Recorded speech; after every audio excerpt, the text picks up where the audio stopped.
Hello, hello. Welcome back. It is time for day 2. It's early in the morning for a lot of people, so I don't expect a lot of people to be here quite yet. But it's fine. It's fine. So, the plan for today is I'm going to be playing for about 3.5 hours before I go take lunch. All of the redeems from yesterday are still active. When I come back from lunch, there will be about an hour of me playing Minecraft because there is a birthday party for all of us March babies happening in Piecraft. Then I will be going back to Final Fantasy for about 3 more hours after that. Then I'll have dinner. And then we'll see how much further I can go after that. Because, honestly, where am I? There I am. I forgot to join the voice call. Yeah, I was saying, honestly, I'm a little bit tired. I slept like a rock, but it was not enough.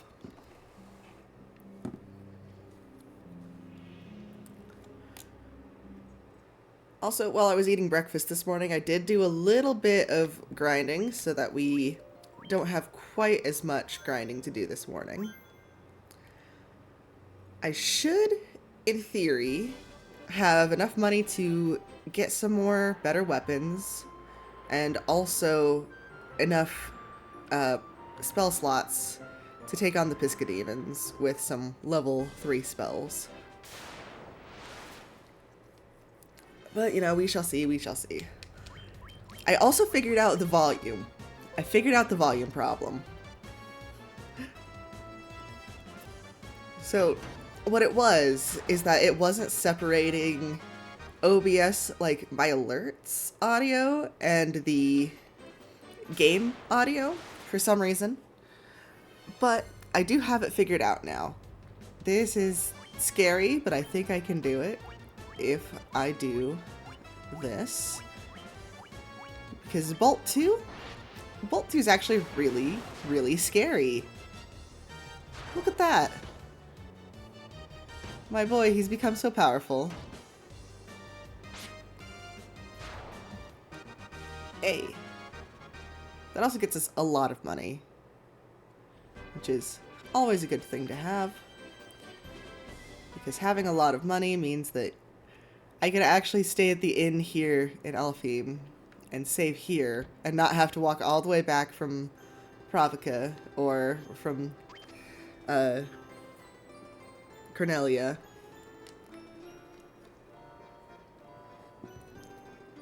Alright, so we are a little bit behind my intended schedule, but as long as things go well, we should be able to finish the first fiend before lunch. Hopefully. Fingers crossed. If not, first fiend should be pretty easy after lunch.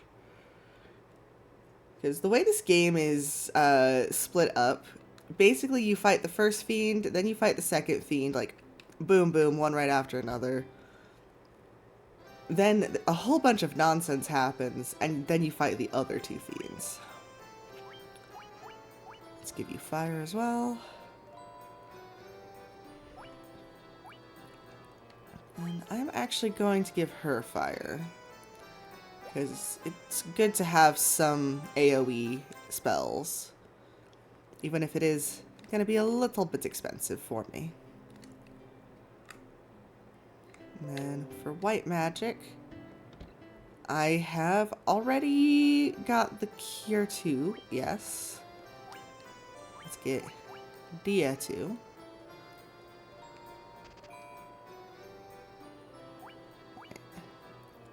And I do want to get heal, but I think I'm going to save that for later because it's pretty weak already at this point. And let's get Cure 2 for her as well. Now I have a decent amount of spell slots across a couple different party members. The next level of magic, I definitely don't have enough money for, but it's kind of intended to be a on your way back from after finishing the next quest. But I definitely need to get Asuna. I definitely need to get Null Ice. And Nox is pretty useless. Because, like, they're probably going to be silencing the White Mage, if I'm going to be honest. If they're smart. If they're programmed well. And the only one I really want here is Muddle and Ice 2. Respectively for Red Mage and Black Mage. Though Haste is also really useful. That's something we're gonna probably not be able to get until after the first Fiend. But we've got a few bosses to take care of before that point. Like the Pisca Demons, which should, hopefully, fingers crossed, not be too bad. I am no longer afraid of the Double Ogre. I should perhaps be slightly afraid of the Double Ogre. Nah, I'm good. I'm good. We're all in the triple digits now. We're powerful. There we go. Yeah, the first bit of this game is a bit of a grind, but leveling gets pretty easy after a certain point.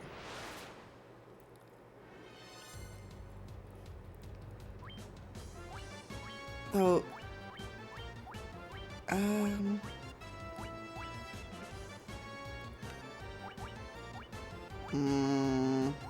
gonna save my magic for the... Oh! For the boss. Scary.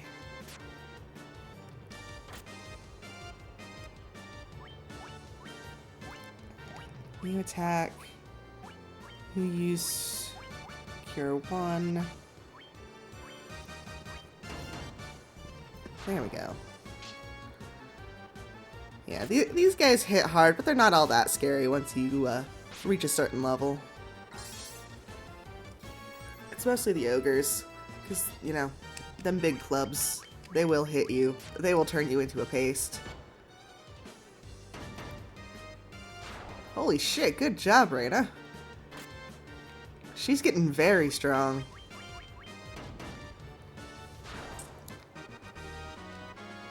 My most powerful girl.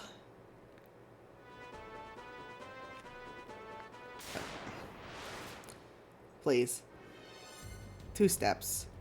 I don't want to deal with you guys right now. Goodbye. There is another encounter around here that's just 3 scorpions that I found while I was grinding. Don't want that. That's scary. Dogs. Hello. Hello, uppies. You are unfortunately toast.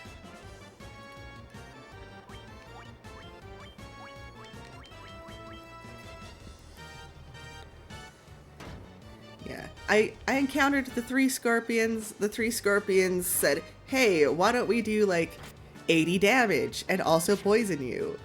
And it was a bad time to be a squishy black mage, that's for sure. Why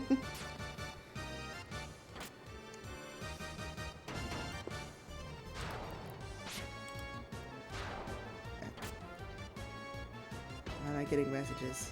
What do you want? It's not important.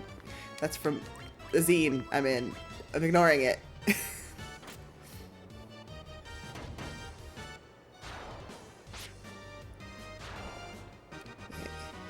Yay! I'm really hoping some of my other friends can join today. It was nice having Ronnie and Gordon yesterday. But I like my friends, and I would like my friends to be here. I have to kill a snake now. Yay. There we go.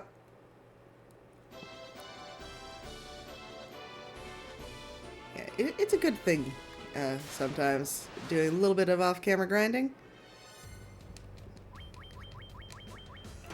It's like, the max level is 50, so like we're already at like almost 1/5 of the way to the max level. And like, it gets easier the higher level you are, obviously. That's how video games work. But the curve on this game is a little bit, shall we say, ridiculous. It's a little bit ridiculous. Oh, I didn't buy any more. I forgot to buy more tents. It's fine. I should be fine. I don't need to save. I already got most of the items down here, I think. If I don't, it's no big deal. I will just continue on.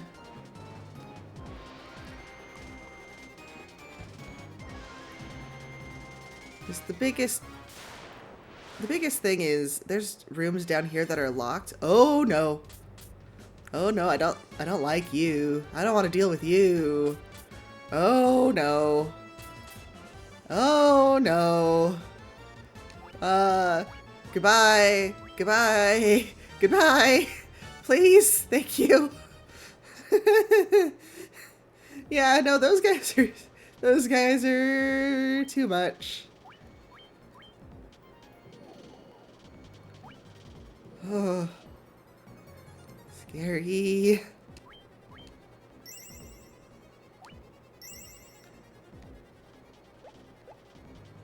Alright, as long as we don't see any of them again, we're fine. I completely lost track of what I was saying, because that scared me so much. I think I was saying something along the lines of, because we've gotten,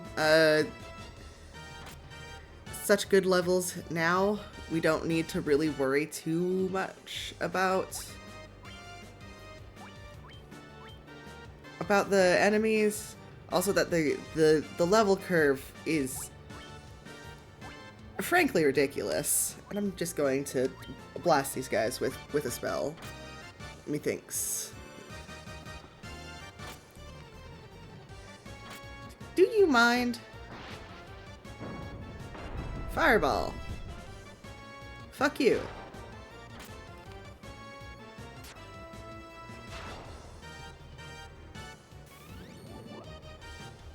Great, now all that's left is a warg with probably like 2 HP. Or perhaps more. It's gone now. There we go. At least that was worth a lot of money. Damn. Wolf's down here strong. Oh, right, I was saying about the locked doors. Yeah, I'm gonna have to come back here with the Mystic Key anyway. So it's a good idea if I simply wait it out. Come back and do a loot run in a couple levels after I've beaten the boss down here. There we go. Nicely done. Nicely done. I'm just gonna go straight to the boss. Or at least as straight to the boss as I can stand. Yeah, no, I did not get the items down here. That's fine. Alright. If I remember correctly, it is this room? Question mark? Yeah, it is. I'm smart. Alright. Let's see. You could use some HP, and you could use some HP. And we are simply going to YOLO this. Please don't be 4. Okay, good. It's 3. It is RNG how many of these fuckers are gonna show up here. But they don't have all that much health. They have like 200 something health, which is why it's good to have the level 2 magics.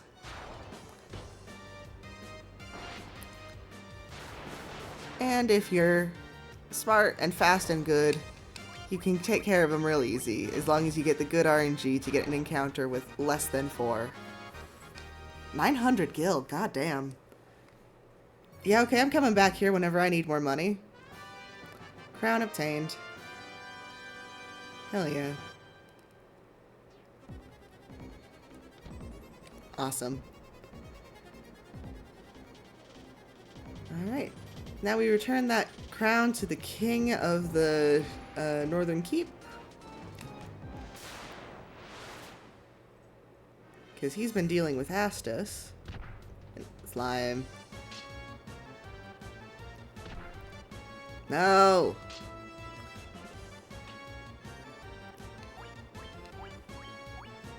No slimes. Not a fan.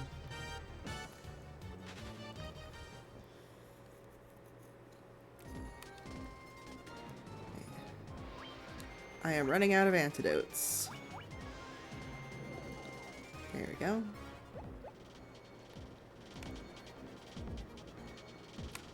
Definitely my first goal for the next level is something to cure the poison. Ooh, blood bones. Scary. Dangerous. But I have Dia 2, so I should be fine. Why have you done this? You kill the crawler. You kill everyone else. You also kill the crawler.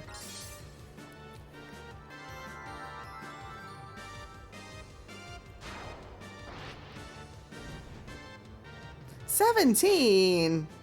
Fuck you mean 17? You can hit harder than that with your knife sometimes, my boy." Oh, okay, maybe Bolt. Maybe Bolt will be better? Oh, unnecessary. Also a lot of good money for that.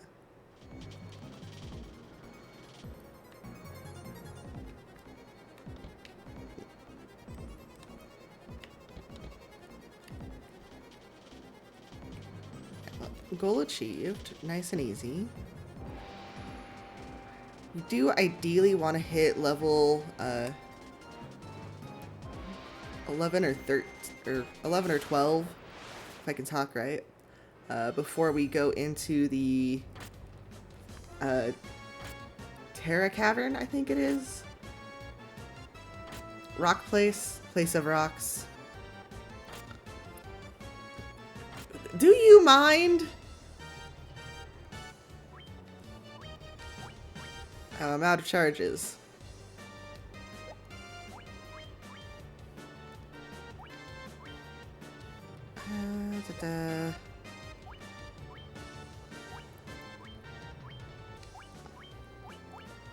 I cast fuck you. Please stop trying to eat. Stop trying to eat my girls! I mean, it's better that you try to eat the girls than it is to hit the boys, because they're weaker, but come on! Come on!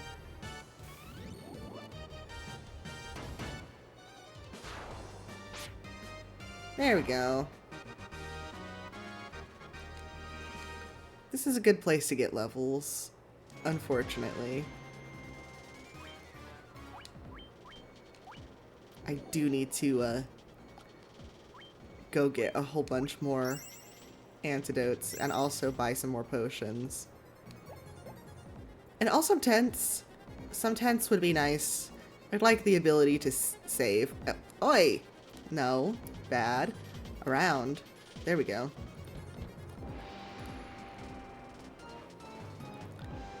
Yeah, being able to save is definitely a useful skill. Oi. Mean to me. Mean to me. You guys are dead, right? I can DA you, right? You look dead.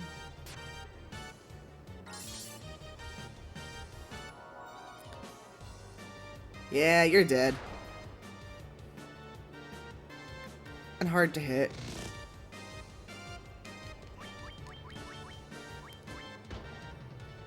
Oh, nice swing.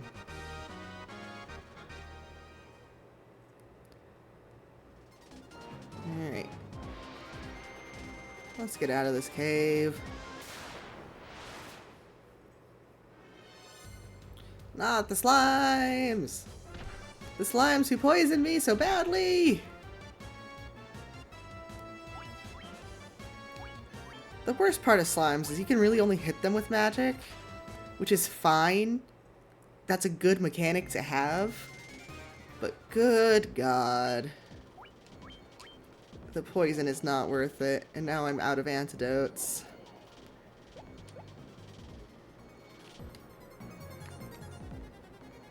So a fun fact, in the original Final Fantasy 1, you could not mass buy items. You could only buy items one at a time. So just mash an A. In addition to the fact that your party had separate inventories, getting the maximum amount of HP restoring items is a nightmare. Hit cure. Fuck it, I got the spells.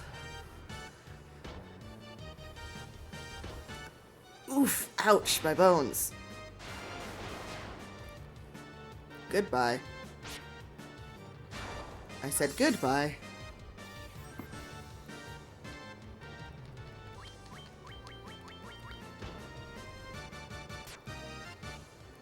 We're definitely getting to the point where my mages are at a high enough level that the dock and evasion is worth the protection that armor comes with. But I do kind of need to see if there's any better armor for them in the next town, the town after Elfheim.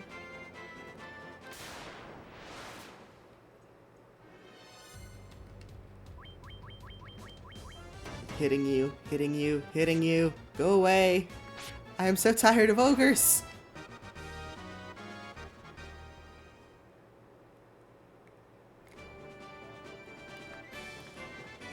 I think there's things better than shirt there. I think there's like tunics. No, I'm done. I'm done with you. I don't want to deal with you and your pet worm today. I'm gonna try to be slightly less whiny than I was yesterday. I know I got really whiny. It was probably annoying. I've never claimed to not be an annoying individual, though. There we go. Darian's getting dangerously close to the 0 HP, but it's fine. There were no more encounters. I'm going to stay at the inn. Hello? Yes, one of your expensive rooms, please.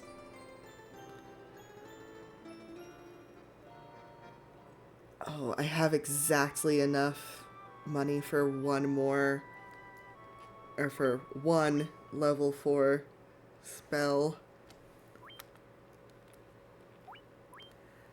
I could do that. Or it's also enough for one mithril sword. I think I might go for the mithril sword.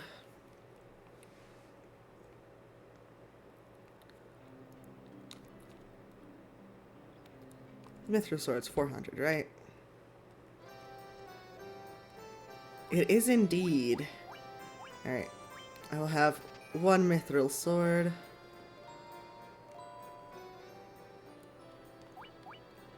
I'm gonna give that to Thea because hell yes. Also, Raina's already got a battle axe, which is slightly better than the sword.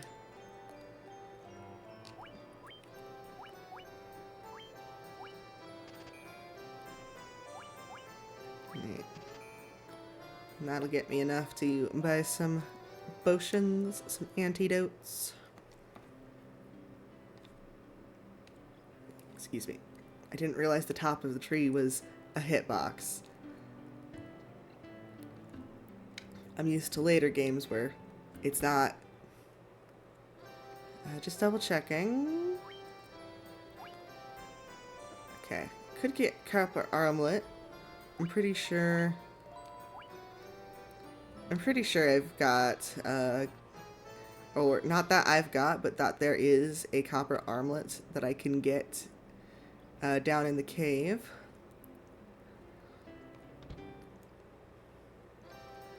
When I go back there. Yeah, let's get 4 of these.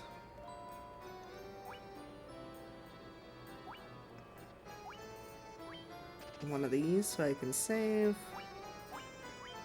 And a few more of these. Right, that should be good enough for now.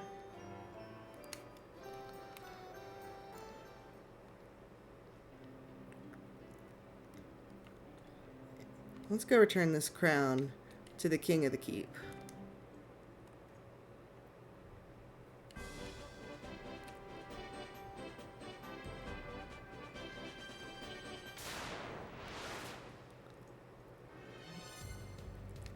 Hello, wolves.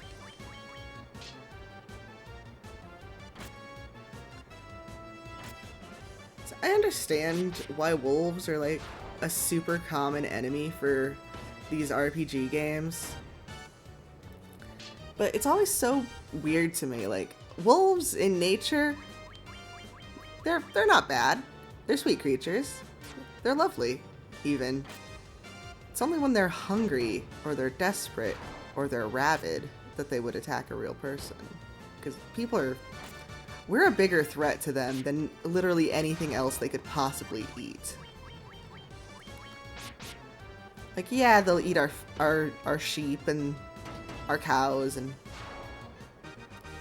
all of our, like, domesticated animals. But they won't eat us. Not unless they, like, have to. Which makes it really weird that so many RPGs just have, oh, you're attacked by wolves now. And no. Maybe you can, like, read further into it and make it a lore thing. Potion. I know the rise of monsters in this game is attributed to, like, oh, the darkness is on the rise, the crystals that protect the land, they don't work anymore.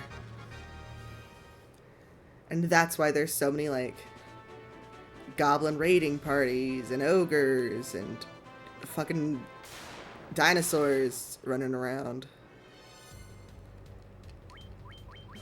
So we could definitely extend that to, like, the natural animals, the wolves, the horses. They're going crazy, they're attacking people for no reason. It's just fun to think about.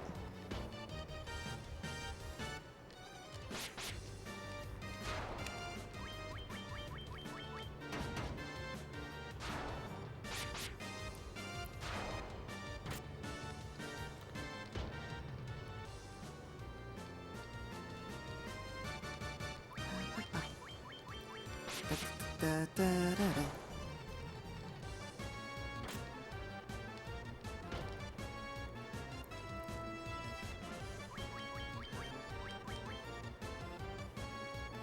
Come on, stop being evasive. Let me hit you. Let me kill you so that I can leave. Thank you. 100 gil. Barely worth it. Alright. Now before we go in there, for no particular reason, I'm going to use a tent and save.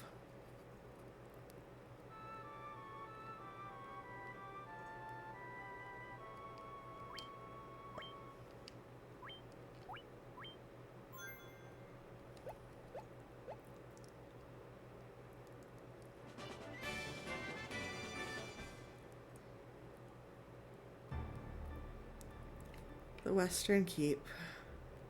The ruin devastated by Astos. I got your crown for you.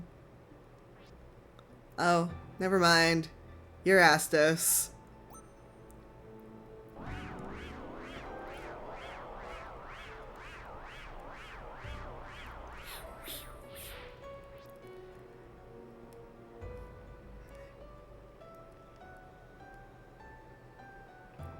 Oh, he's also got the crystal eye. We need that. Hey, coincidentally. Oh, you're gonna try to kill us. Alright, that's fine.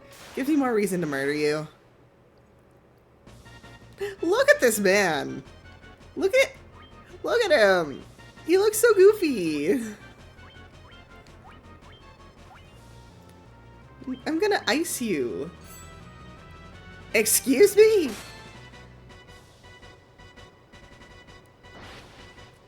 You're not allowed to do that. That's a really scary thing you just did, sir. Ah. I remember now. I remember your gimmick now. I unfortunately don't have all that much.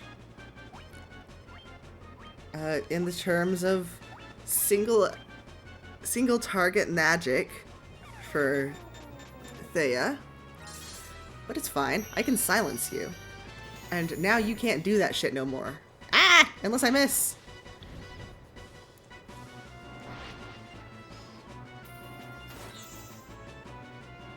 Alright. I'm just gonna break out the second level. No, I'm good. I'm good for now. I'm gonna try again to silence. Hopefully it'll hit this time.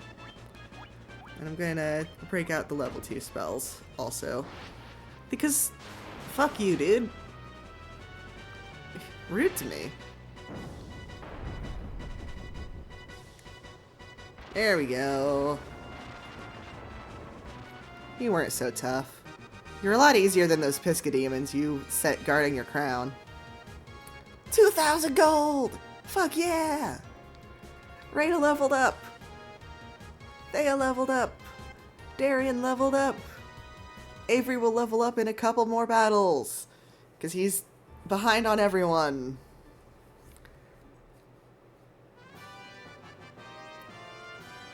Well, that solves that problem. It's so funny, in Stranger of Paradise, they made him like this main character who does like an evil advisor bit. Like in this game, he's just some chump that you kill like super early on. They also make him like a pretty boy, which I do appreciate.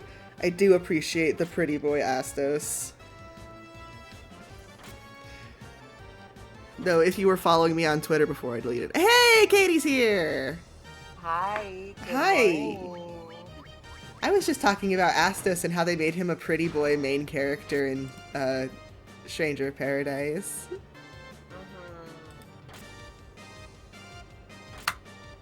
I've seen so much yaoi of him and Jack.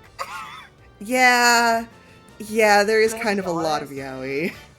Gonna be honest, the yaoi is what got me to play Stranger.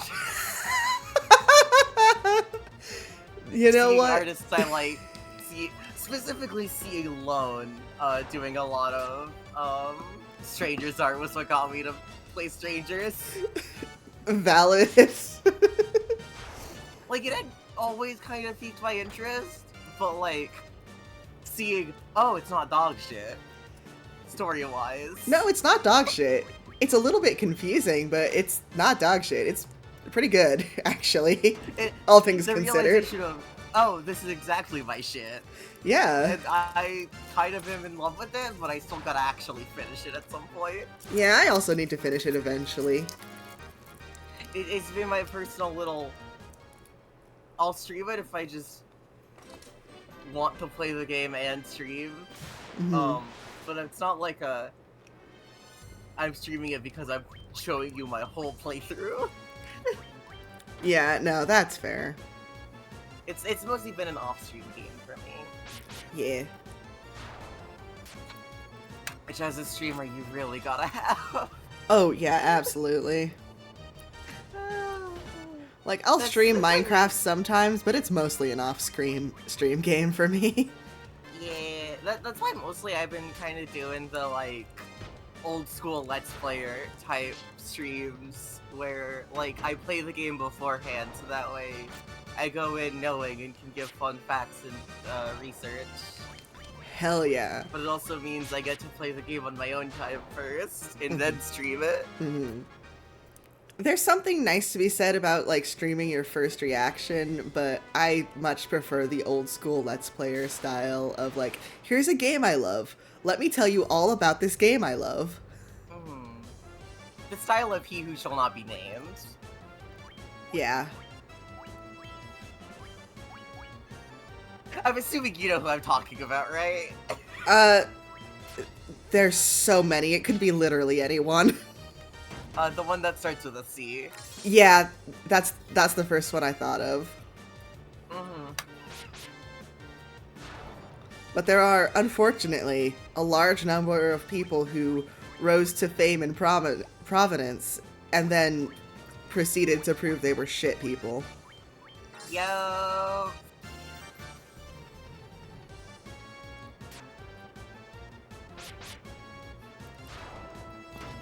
But anyway, how you doing? I'm doing good. So fun little anecdote. So my mom's been playing a lot of Path of Exile too. I don't really know anything about that. Diablo-like game. Ah! Because she's been playing it, with my stepdad.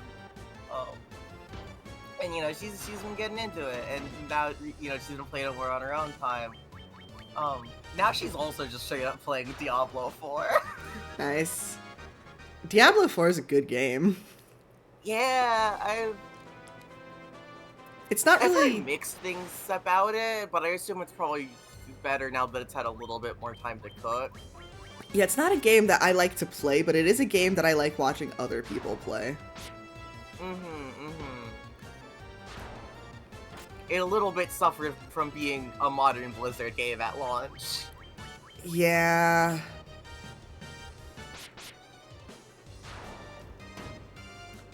Could y'all stop hitting my fucking white mage? He doesn't deserve this.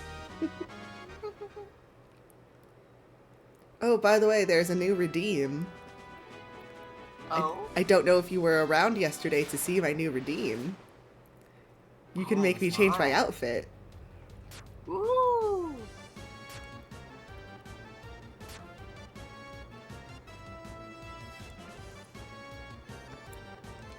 Is it like manual or is it automatic? It is manual. Okay. If you feel so inclined, you can also just give me $1 for it. Because something I actually did notice when I was messing with Foogie Tech the other day, is that if you buy the little premium thing, you can actually set shit up to automatically change it. Yeah, which is really neat and really cool, but I'm not paying for premium Foogie Tech right now. Yeah, no, that is, like, understandable. I just thought it was neat. It is neat. I wasn't saying anything bad. I was just, like, agreeing with you, and then saying that I'm poor. Yeah. Oh no, I was saying the same. I also can't buy it.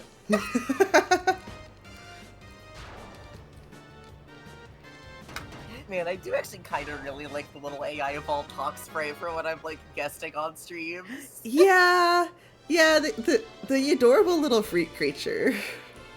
Uh-huh.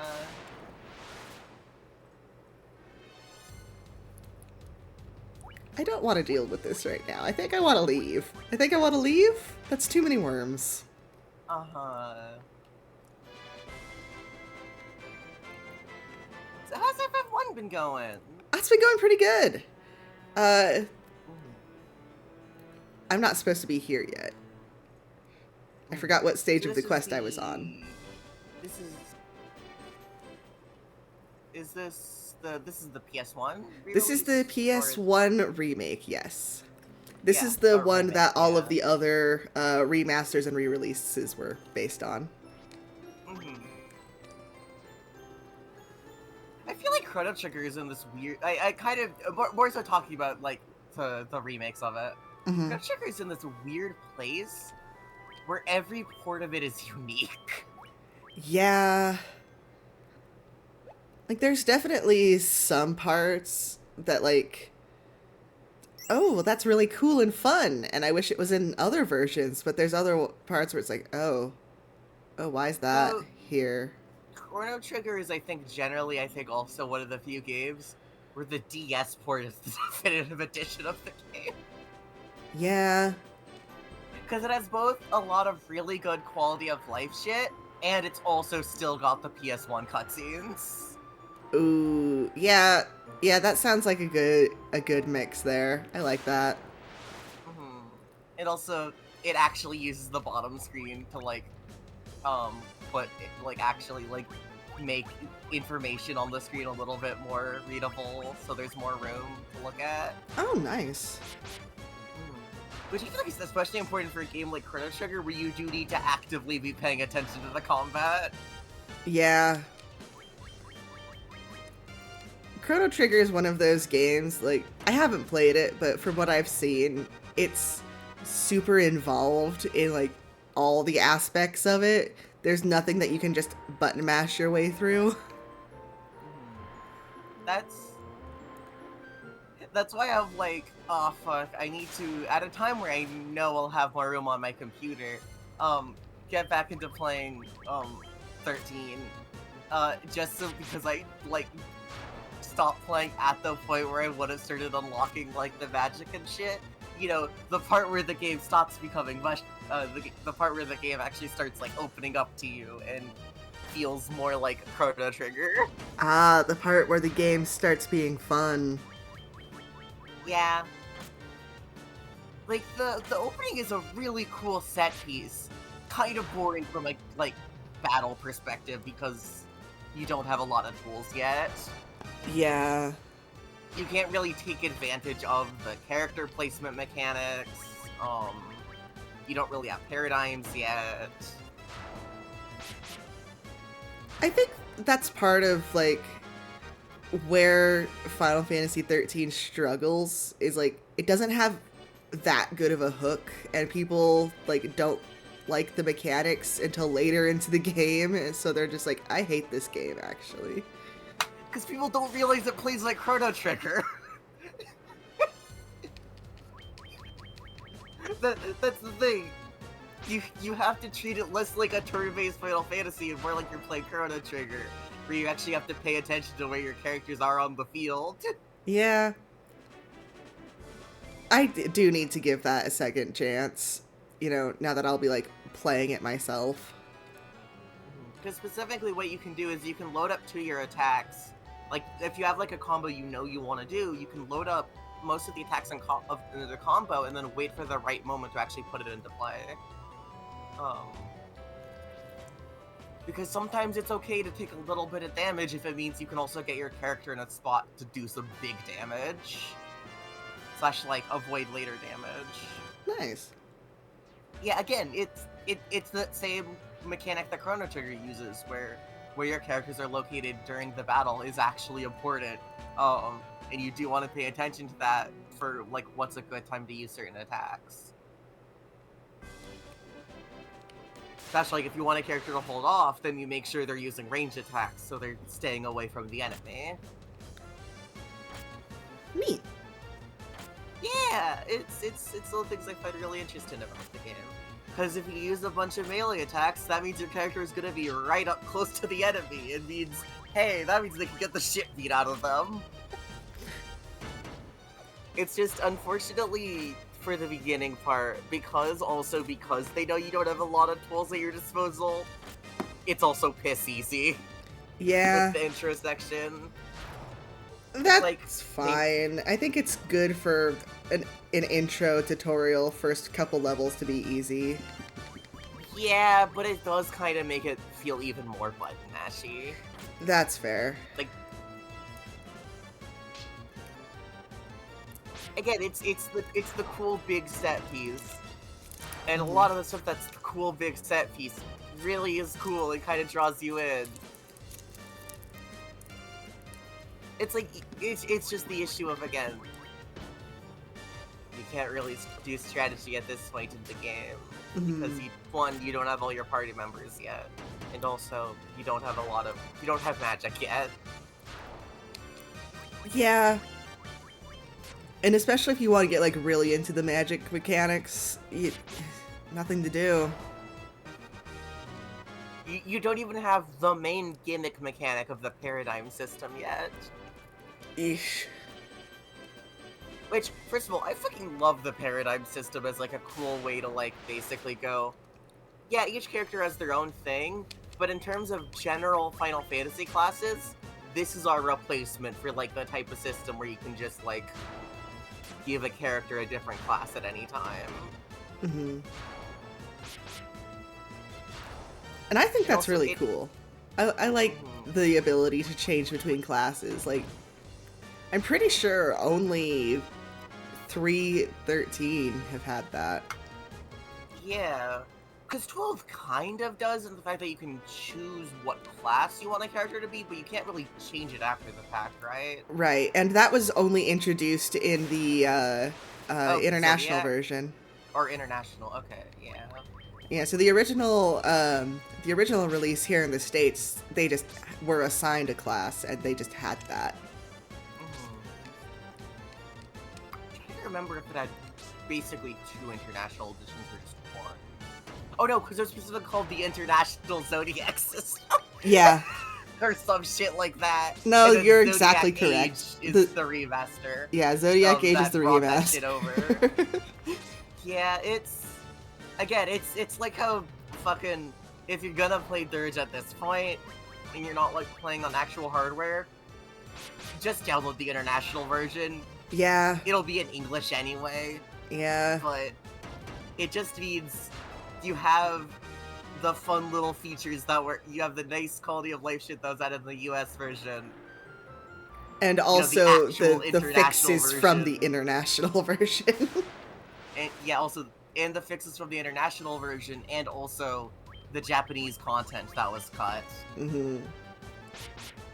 Like the online missions and stuff actually still having like their proper cutscenes. Yeah. Also, you've made me realize now that I have everything for my PlayStation 2 hooked up, I could just play Dirge of Cerberus whenever I wanted. Yeah! I need to look up if you need like a specific. I think you can just use a USB keyboard and mouse. Oh, I mean, I was gonna use my controller because I have the original PlayStation 2 disc. Oh yeah, no, I know. I've just had the realization of, huh, right. You own a keyboard and mouse, right, Josh? I do, but I have an older PlayStation 2. Does it not have the 2 USB ports on it? Oh, it does! I've never used them before, so I forget they're there. Uh-huh, they're kind of just used for peripherals. They're kind of just used for things I had never used them for. Uh-huh. But yeah, just finding out that you can just straight up use a USB keyboard and mouse with Dirge's servers is kind of awesome. That is kind of awesome. And it controls pretty good. Oh, finally having things to play analog games just straight off of the consoles on my PC is unlocking a whole new world. Yeah. A whole new world where I need to see how bad the delay is on non-turn-based games to see if I can play Billy Hatcher. Oh. It's like my capture card cost me a pretty penny. But it was worth it on one being able to stream like my PS5 and shit. But also it not having bad delay. Ah. Well, this is an analog one, and almost nobody actually wants those anymore, so it only cost me Yeah. like $10. Mhm. I do have an HDMI capture card around here. I do know where it is, even. I just haven't bothered setting it up for anything, because I'm an old head. I For like old Billy games. Patcher, do you have a GameCube or do you have a Wii? I've got a GameCube. Ooh. I never got a Wii because I was slightly too old to be getting new gaming consoles when I still played the hell out of the ones I had. Do you have a Game Boy player? I do. Oh.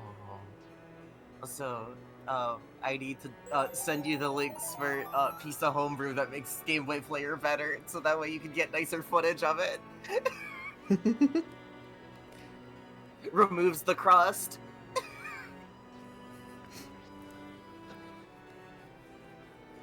Also, um, straight up has like a bunch of really cool shit for it.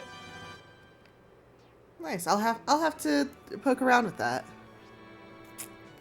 Anyway, I just rescued the elfin prince who has been asleep for like 5 years.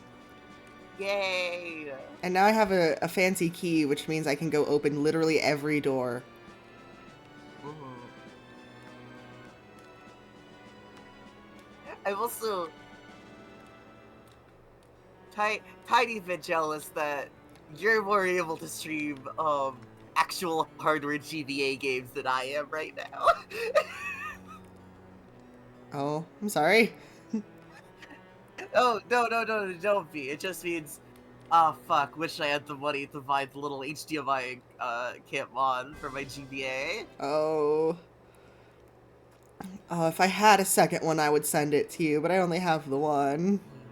Yeah. Well, I also don't have a GameCube. I have a Wii. Oh, yeah, that But makes it a little bit more difficult. yeah, I also need to at some point just buy like a cheap ass HDMI capture card to use just for that. Just so that way I can capture both my Wii footage and GameCube footage at the same time, so that way I can stream Four Swords on actual hardware. Yeah, Four Swords. I really want to stream Four Swords Adventure. Like, even if it's just like single player Four Swords Adventure, I still want to stream it using the Game Boy controller type system. Yeah. I didn't get to play Four Swords until it came out on like DSiWare, but Oh, it's the anniversary edition yeah, of OG Four Swords. yeah. But it's one of my favorite Zelda games. It's really fun. I kind of specifically love Four Swords Adventure. It's it's like still fun to play as a single player game. It is. It's a good game. One, because God, is it fucking gorgeous. It it reminds me of like early PS1 games, you know, Mm-hmm. where they're still using like 2D sprites and shit, like Moon RPG, you know, Yeah. where it's like it's a it's still a sprite game, but we're gonna remember that we're on the fucking PS1. Yeah, it's a heavy stylized sprite game where they take full advantage of the advancements in technology. Mhm. There's fucking rain effects over in Four Swords Adventure. Mm-hmm. Mm-hmm. I also want to do a Tingle Tracker stream. That sounds like a lot of fun. Uh-huh. See, the thing is, if I could specifically get my funny little hardware shit set up where I could just have someone parsec in and control a Game Boy Advance, that would be the ultimate way to do a Tingle Tracker stream. Mm-hmm. Mm-hmm. You're my Tingle now. Have fun. Oh shit, Yay? Nitro Powder. Yeah, I didn't Which I actually guess you're go a to the player. area where you find out you need nitro powder yet, but you do need it. Sorry, what were you saying? Oh, I was just reacting to Nitro Powder. Nitro powder. Unless that yay question mark was for me saying you're my tingle now. That was for Tingle.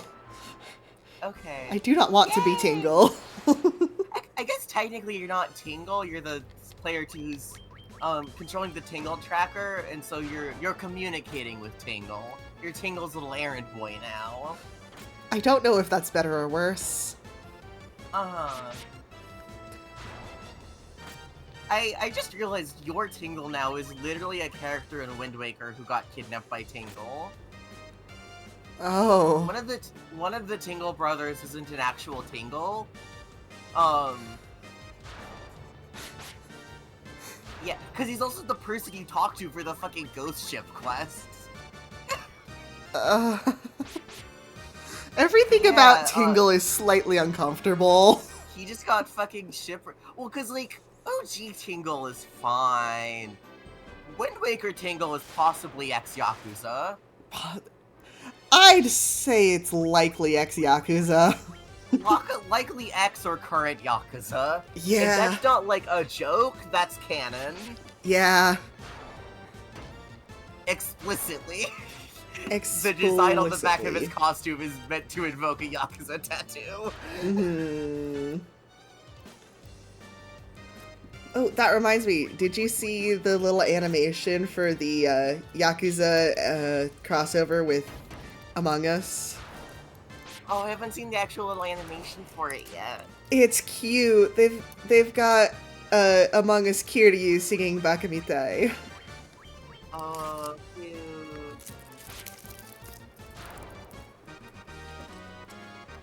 I just realized I can put the little Savathun headpiece on with the Kiryu suit. Savathun's date night. I love that. Sorry, I'm specifically imagining, Ooh. you know, like the... Whoa. You know, No. you know the like Hawaiian shirt, Chili's date night, text meme. Do not take my Hawaiian shirt. I'm taking your mother to Chili's.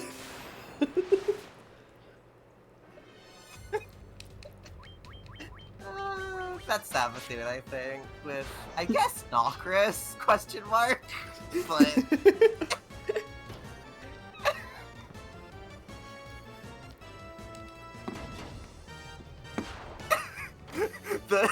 the family reunion where the high pantheon go to Chili's.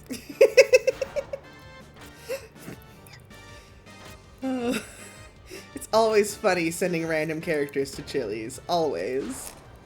Uh-huh. Like, it's less date, more family reunion, I guess, if it's not Chris, but... Mm-hmm. I guess it'd technically be father instead of mother, because it'd be Oryx. I just think it's really funny to imagine that conversation going on with Savathun and Nokris.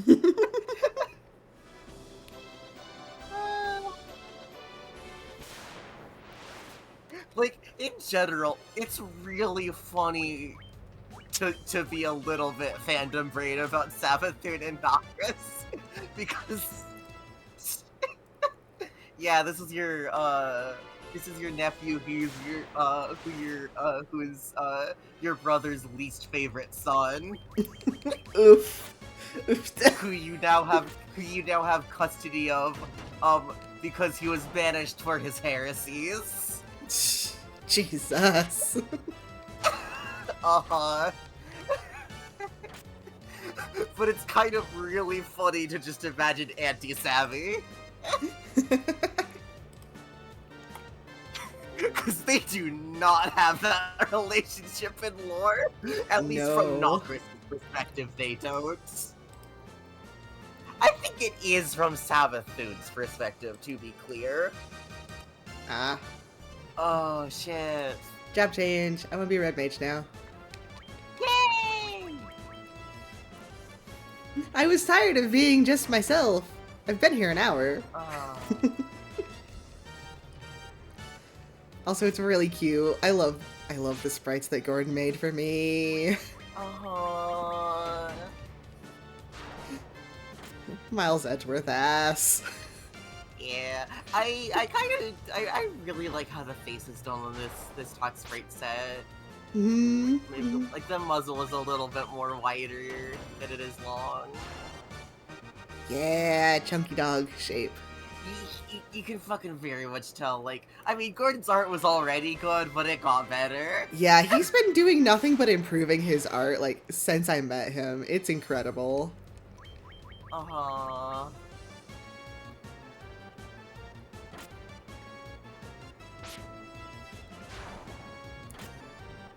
I don't think I remembered to buy another tent, which is going to be annoying, because I have to go back to town now. I love how tents are those items that, like, they're really fucking useful in early Final Fantasy games. And just as the series goes on, they start being less and less useful because they actually introduce quality of life features that make them obsolete. Yeah. Like, who uses a tent in Kingdom Hearts? People doing challenge runs. Literally, that's it. Hmm.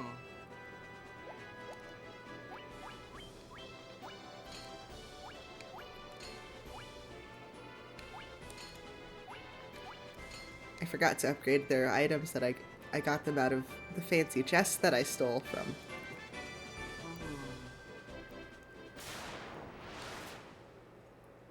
Man, I have the fucking Pharaoh's Curse where every time I now have, like, a fucking Pavlovic reaction to hearing Final Fantasy music, where I want to play Theater Rhythm. Well, good news. I unlocked the theater rhythm goal already. People actually gave me money. I have $50, and I'm going to play theater rhythm when I'm done with Final Fantasy 1. Wait, shit, which Theater Rhythm? Curtain call. Oh, fuck yes, fuck yes, fuck yes! I don't have as much time on it as the original, so I don't know if I have everything unlocked, but, you know, thing for me to do tonight. Can you tell Curtain Call's my favorite of the series? It's a good game. Yeah, again, I really like the final bar line. Has so much more music in it. I don't like that it plays like the arcade game. Yeah, I haven't played Barline. Oh. I have mixed feelings about it adding a second stick. Yeah, I don't think it should add a second stick. I think one was enough. I also think these guys needs to leave. Also, the EMS tracks in Final Bar Line fucking suck. Ah, that's too bad. Because they're completely different. It's just Kira's still just normal theater rhythm, but now it's vertical notation. Oh. So like they did for Melody of Memory? No. What if Guitar Hero notation style, but you could only see a very short window of the notation? I don't like that. Mm-hmm. Yeah. It's bad.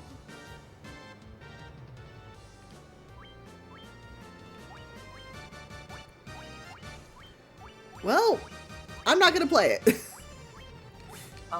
Also, Curtain Call EMS stages just feel so fucking good. They are it's good. like doing the directional inputs like in time with what shit's happening on screen always just fucking hits. Mm-hmm.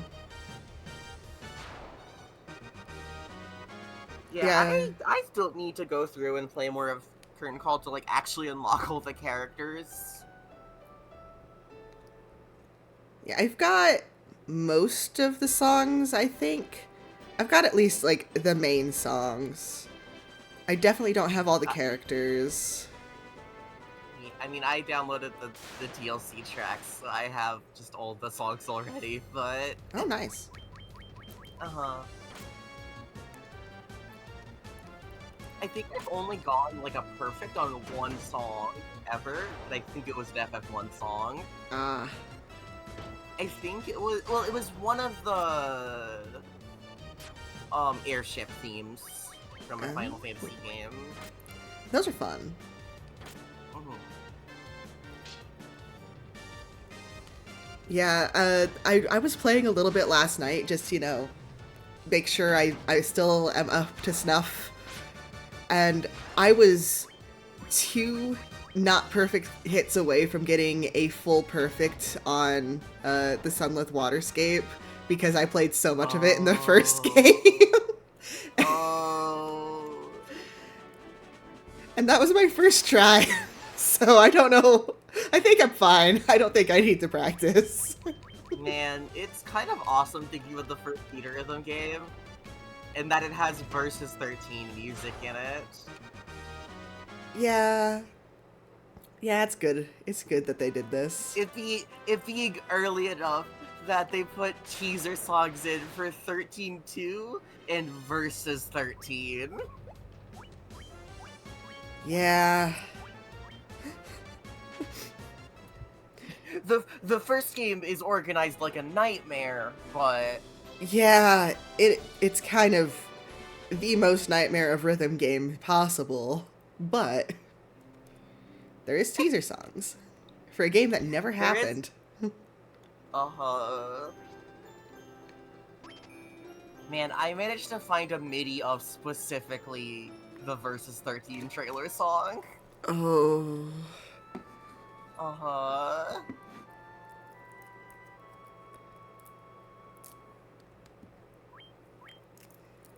man. A lot of things happen in the world of Final Fantasy. Yeah, I'm gonna be vague about this because we are on stream, but I got accepted into the thing I was telling you about the other night. Ooh! Mm-hmm. Excited for you. Uh-huh, and I've also been a little bit having fun, running around the world.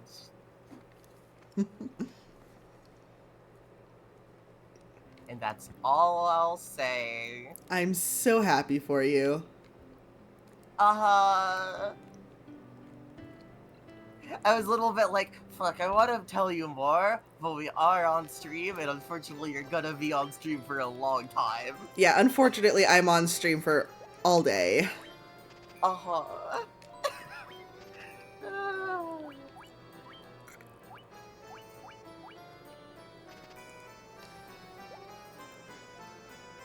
It's fine. Also, You can tell me about it later. fun, Tomorrow. fun fact. Hmm? Minecraft just straight up stores all of its, like, even its, like, level information data as just NBT data. Yeah. So you could actually change a world from being hardcore or not, or whether or not it has cheats on, by just editing the NVT data of level.dat. Yeah. Yeah, that's like one of the top ways people who lost their hardcore worlds cheat about it. Uh-huh.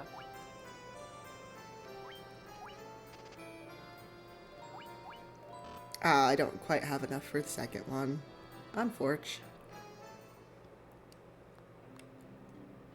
Oh well, I can cast haste now. Being accepted to the thing does also mean I have a 20 gigabyte world file on my hard drive. Oh, that's hefty. Uh-huh. I'm saluting you and also saying good luck. Uh-huh. Like, I still have enough space on my computer. It just did mean while doing the initial file management and setup, I did have to uninstall Destiny. Oh no, not Destiny!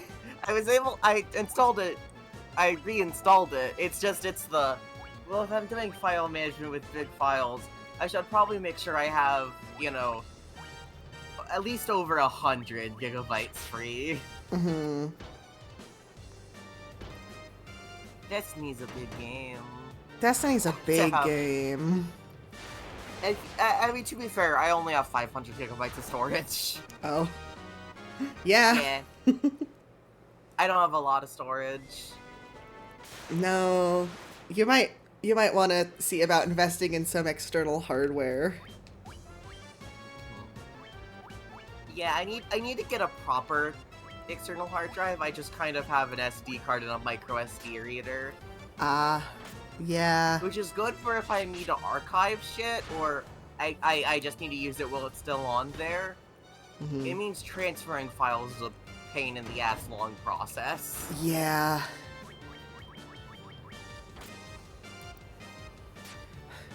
Why are computers so... just so... Its SD cards are really, like, they have really good read speeds still. Their write speeds in particular are kind of a pain. Yeah. At least if they don't have, if they're not running through, like, a dedicated built-in to hardware SD card reader. Mm-hmm. They're really good for what they were and what they can do, like, especially when they were new. Ah, fuck spiders.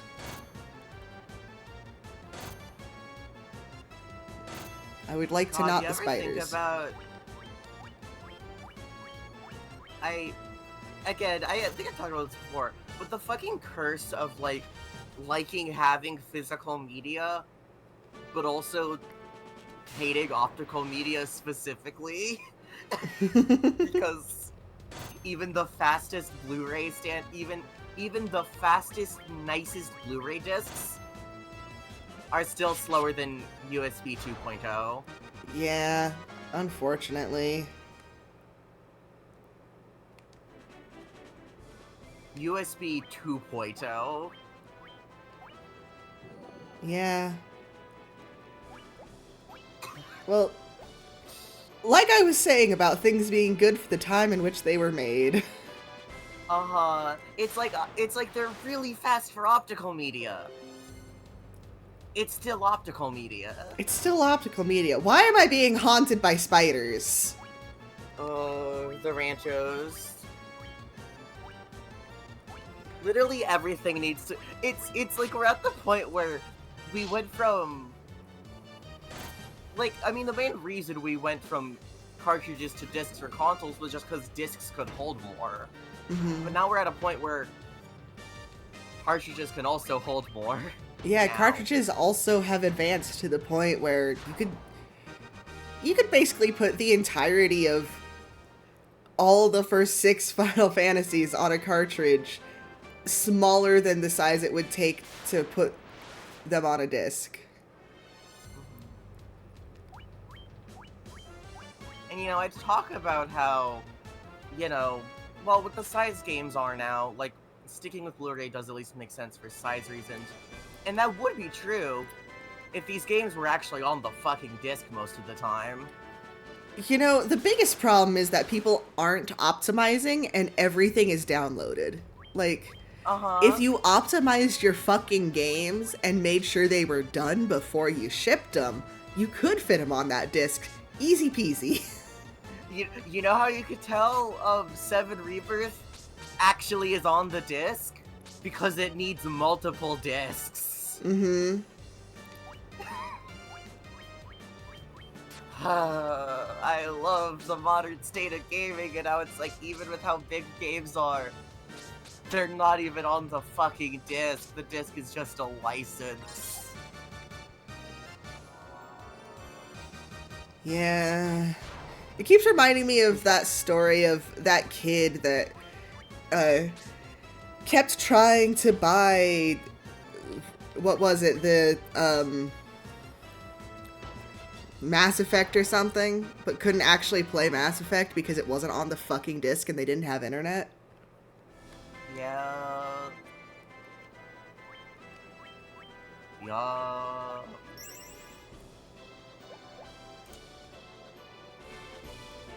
Yeah, I'm just really mad about the state of gaming in general. Like, most of the time. Literally, Nintendo is so real for going back to cartridges. Yeah. With the Switch. I know it's for the sake of portability. I mean, if they really wanted to, they could reinvent the UMD, but... The UMD is nice, but I like cartridges. They feel more video gamey for some reason. The Switch 3 will once again be using mini discs, like the GameCube. Yeah, that's fine. They're gonna invent a new fucked up mini disc standard that's a Blu-ray mini disc. That's certainly a choice. Slimes. And only the Switch 3 will support it. Because who's making a mini disc Blu-ray player? Absolutely nobody. And also, you know Blu-ray players are just gonna be optimized for full-size discs. Mm-hmm.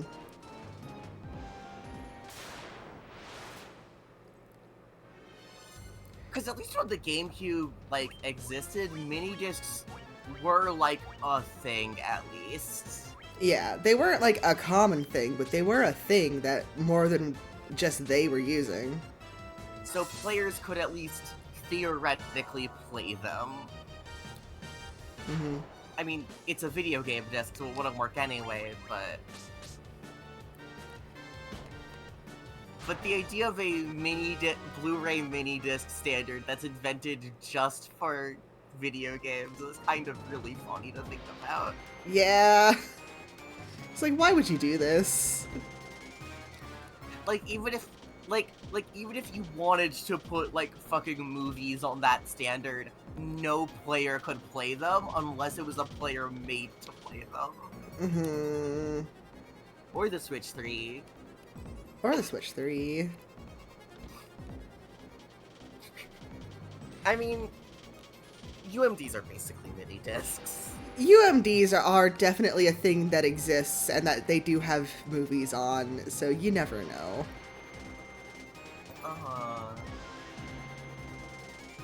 I mean, UMDs are the way they are pretty much just because they are a standard that was basically built for a portable DVD player.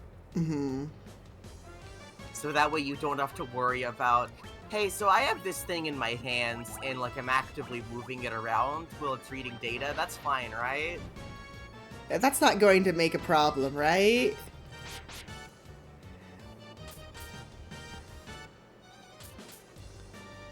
Oof.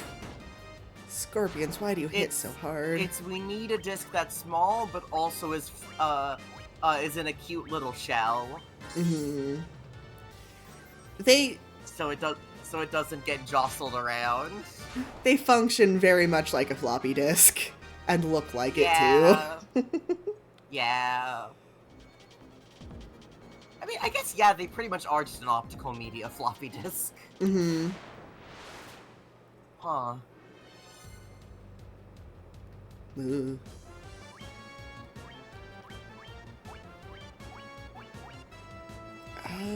Actually, I think I want to not.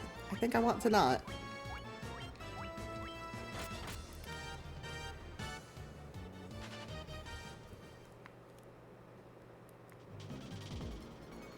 These guys are scary.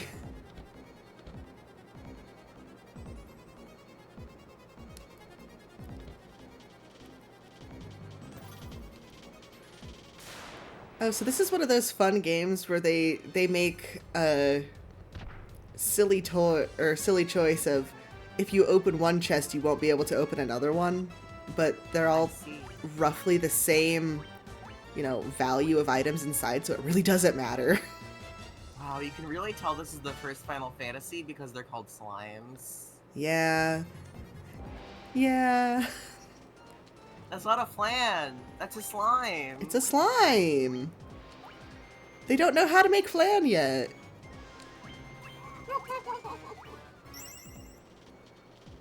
It's okay. They will be going to cooking classes. Yay. Sometimes a flan is a pepper or a tomato also, if you're FF13 too. Yeah. Actually, I guess they do show up in 13 also. But I think you see actual, like, slime-type monster flans first. Oh, hell yeah. We actually do... Wait, I'm trying to remember... No, actually, I think you might also see the little tomato guys first. I love the little tomato guys. They're an ecological problem in 13 too, and I love it. Awesome. I love that. Literally, their storyline part of their thing in 32 is you go to like, one of the times where you go to the future and you're like, they're just fucking eating away at the fuck. Is it fine if I talk about 13 spoilers? Uh, I guess. I mean, I've already gotten spoiled for the major plot points, so I don't mind terribly. The little crystal pillar that holds up Cocoon at the end of the game. Um, they're eating away at that. Oh, fun. Literally, they, so part of what causes the end of the world is these fucking things eating the pillar and, dropping Cocoon onto everybody. That's certainly a thing that you can make happen. What the hell? They're literally a fucking ecological problem that causes the end of the world. Oh, I love that. That causes the bad timeline. Bad end. You let the little guys eat the thing they were not supposed to.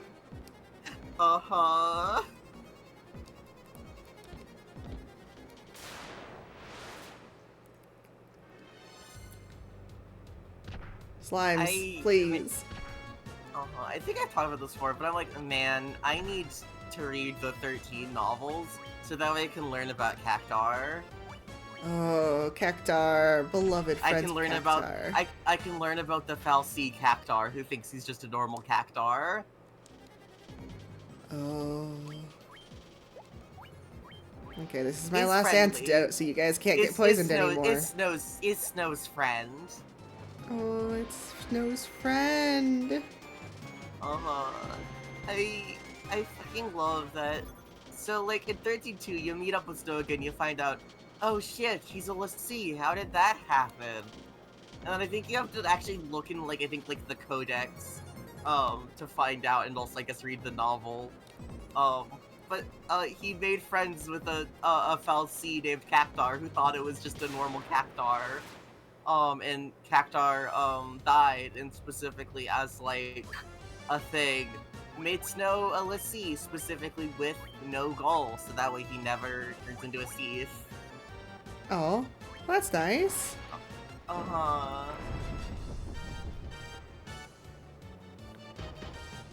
Mean to her. Specifically, let Snow become a l'Cie without any of, like, the problems of being a l'Cie. That's nice. Which is really cute. Yeah, in Lightning Returns, part of the city that Snow runs, literally there is a section of it dedicated to Cactar. Oh. Like Cactar was Snow's fucking guy. Well, he was off searching for lightning. Oh.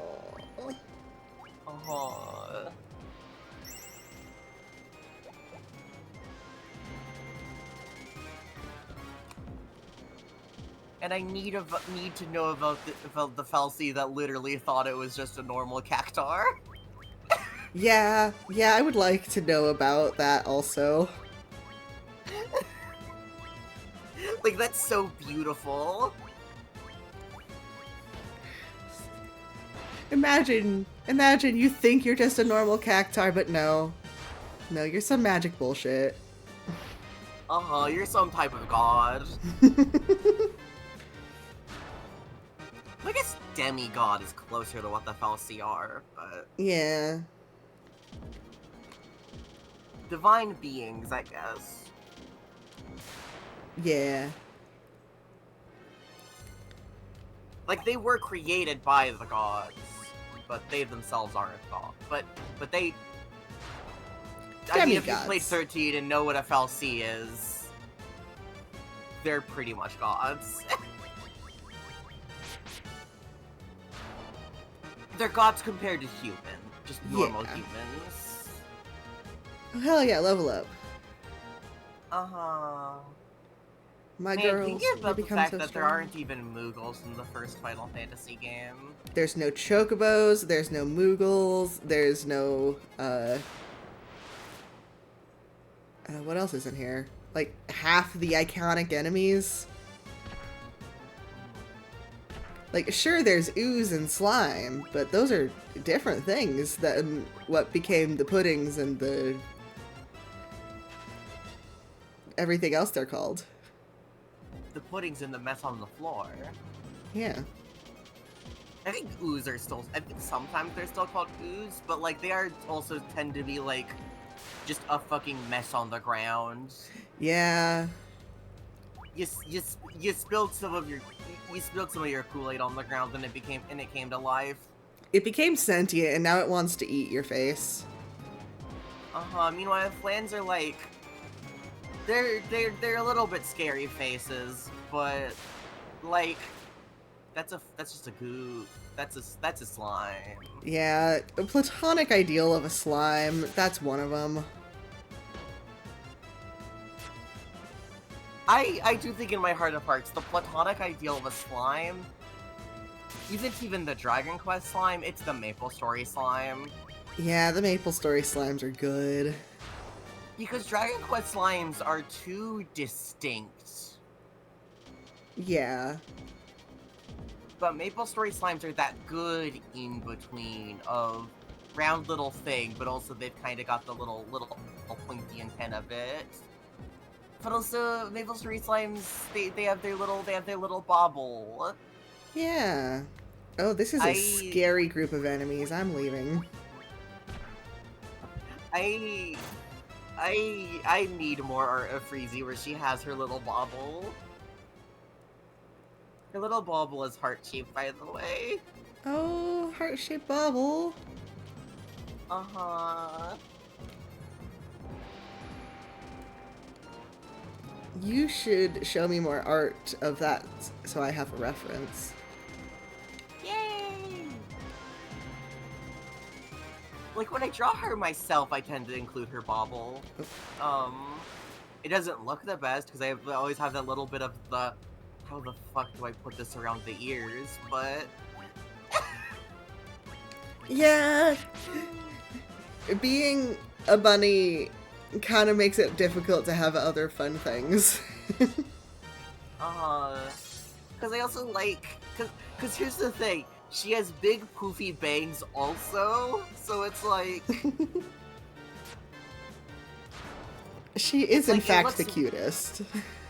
It's like, shape-wise, it looks best if it's facing forward towards, like in the direction of her hair. Mm-hmm. Kind of just like goes up and around. Mm-hmm. Like the little swirly curl on animes. Cute. But then I run into the problem of, wait, how do I make this look good because it has to be big, but also kind of look like it's going forwards towards the camera when I also have the ears right next to it. Ah, yeah, that is difficult. Uh-huh. This is my last dia. You guys better play nice with me.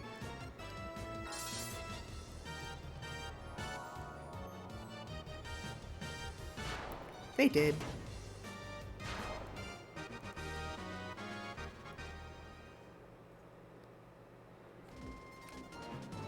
Man, I also, I mean, what I really like the art for it did, that I've been using as my icon because of what it's so fucking cute. I do like how Ford also kind of made my tail Fraggle coated.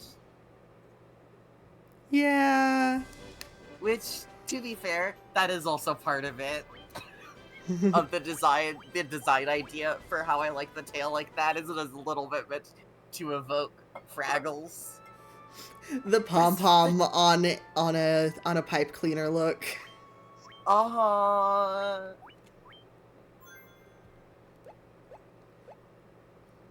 It's a good design is the thing.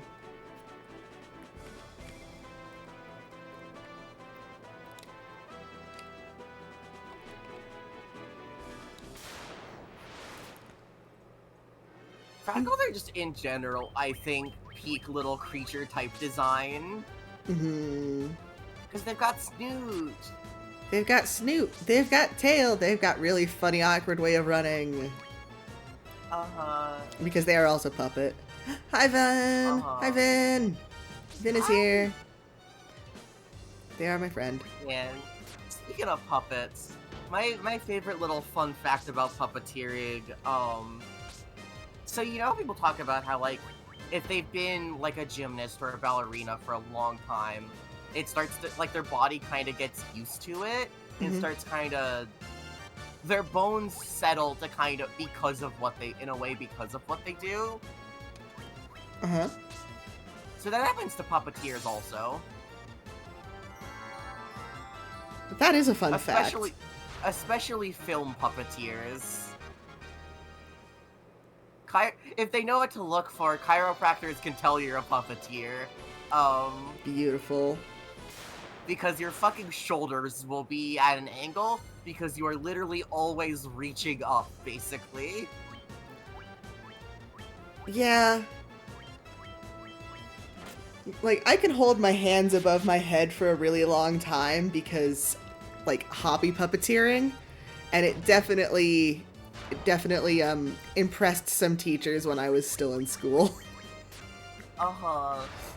But yeah, your bones kind of settle to be your shoulders kind of settle into being at a slant if you do it a lot. I mean, one, it means you're used to it, and so it doesn't hurt as much to do it for long periods of time. Hmm. It does mean your body has been permanently altered by the act of puppeting a funny little guy. To be loved is to be changed, and to love is to change. Uh-huh. Again, highly fucking recommend watching Adam Savage's little interviews at Henson Studios. Yeah. It's been in my to watch for, like, since it came out. Yeah, they're so good as both like a getting to see Adam Savage nerd out about puppets, um, but also a getting some also really interesting information and like Yeah. practical like industry info, Hmm. like finding out why like why the fact that they don't use stage camera, they use what the viewer sees is what they see. Yeah. It's a great way to do it, Right. honestly. As opposed to like because normally for film productions what the actors see is flipped if they look at the camera screen. Yeah, on one hand, I understand why they would do that. On the other, my brain would not play nice with that. Yep. So so it basically what they would see on the screen matches what move like the movements they're doing, but generally for uh professional like puppeteering, or at least especially if it's any professional puppeteering that has involves uh Henson alumni in any way, it's what the viewer sees. It is not reversed.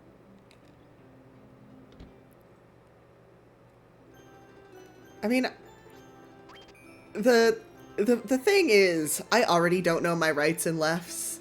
So if I just see the camera doing what I'm doing as what the viewer sees, makes perfect sense to me. Seeing it like reversed, like I'm doing it in a mirror, don't work. Plus, it also gets you better performances because, Because you know what like, the audience is seeing. you know specifically, okay, well, I'm on this side of the screen, so I should push it to be this direction. I should push this facial expression or this pose, so that way it reads the best on camera, Hmm. on a full image. Yeah, like most of my interest is in like stage puppetry, to where like you don't even have a camera, you're just kind of going. Especially like if you've seen the tiger puppet from Life of Pi, Mm, like that's the sort of thing I really like. yeah. I also love seeing film sets for puppetry. Oh, it's so fun. When you realize everything is like a person's height in the air. Hmm. Everything's in the air. Everything is slightly more take apartable than you would expect. No, specifically, one of the things that ruled was watching that one Adam Savage interview series is specifically hearing about them doing underwater shoots for puppets. Oh, yeah. You have the rubber glove that's built into the water of the set, so that way you can like the like clean room setup where you have like the box that you like has a glove that you stick your hand in. Mm-hmm. That but it's built into a set. Jim Henson's fucked up little underwater cave for when he was doing scenes with Kermit, my beloved. They still do that shit on modern Fraggle Rock. Look, if it ain't broke. But also, so you have a pool of water that you're sticking your hand up into in a glove. Yeah. To puppet around in. Yeah. Which also, the fact that the set is above them is also especially why they need to have a camera to look at. Yeah. Yeah, everything is above them. Everything is, like, positioned in such a way that it would be incredibly inconvenient, if not painful, to try to see what you were doing without a camera. Yeah. Which is also why this shit is literally above ground, and so that way it's better on the fucking puppeteers. Mm-hmm. Oh, this is a fun enemy party. Ooh. I don't think I've actually seen this formation before. Especially because also it gets you better audio recordings of them talking and delivering their lines, because then they can just deliver their lines like they're doing a normal acting job. Mm-hmm. They're not in a box. Yeah. They're not in a box under the stage. Yeah. Oh, No. They're not in a box under the stage on their back. God. So it also means you don't have to fucking ADR shit. Uncomfortable. Uh-huh.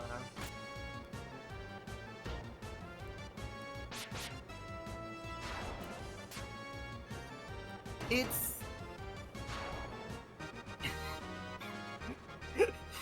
literally goes from infodumping to puppeteering, remembers that connection to Shipwrecked, starts wanting to infodump about Shipwrecked again. I get it. I do.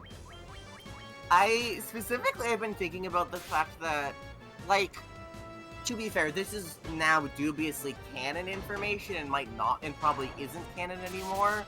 Mm-hmm. But at least for a time with old Broadside Beach stuff, Gary was specifically also the mascot handler. Oh. And specifically thinking about that.